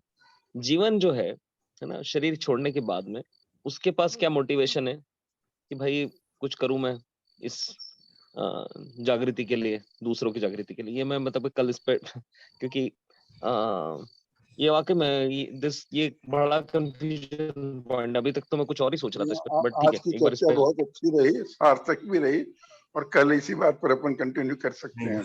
गुड, इस पर कल थैंक यू श्रीराम जी। जी जी बिल्कुल। और ये इट वाज रियली यानी कि अच्छा, काफी अच्छा रहा। नहीं, बढ़िया था, मेरे लिए भी अच्छा रहा। ऐसे कुछ नए अच्छे बिंदु या रेयरली आने वाले बिंदु करने यही बताते हैं कि हम सीरियस हैं इसके बारे में। हाँ नहीं वो तो है ही, सभी लोग तो सीरियस हैं। हम भी मेरी पत्नी से भी वही बात हो रही थी कि ये सैटरडे संडे 5:30 to 7:30 जो लोग जॉब में हैं, या मोस्ट आई एम प्रिज्यूमिंग सबका कोई व्यस्तता है, ये परिवार के साथ घूमने का टाइम है। तुमने भी ऐसा टाइम रख दिया, तुम भी कहीं जाने पाते हो और किसी को जाने भी नहीं देते। तो ये टाइम तो इसको इफ इट इज सो सभा विधि से इसको बदल सकते हैं भैया। नहीं बदल तो सकते हैं, वही सभा विधि अपने में कार्यक्रम है। सभा विधि में सबकी सभ्यता एक जैसी होनी चाहिए ना, तभी सभा है। नहीं फिर तो कल करेंगे, विल कंटिन्यू टुमारो। ये दोनों बिंदु महत्वपूर्ण है। स्पेशली एक व्यक्ति में जागृति होने से हमको लगता है दर्शन व्यक्तिवादिता की तरफ चले गया। ये एक दर्शन के अध्ययनकर्ताओं में भी कुछ प्रेवलेंस का एक व्यू है जो मैं सुना भी हूँ, और उसको अच्छे से चर्चा करनी चाहिए, है ना। करेंगे, कल कंटिन्यू करते हैं जी। नमस्ते, नमस्ते, थैंक यू, नमस्ते भैया, thank you very much, thank you very much, thank you, thanks. नमस्ते सभी को, नमस्ते। नमस्ते।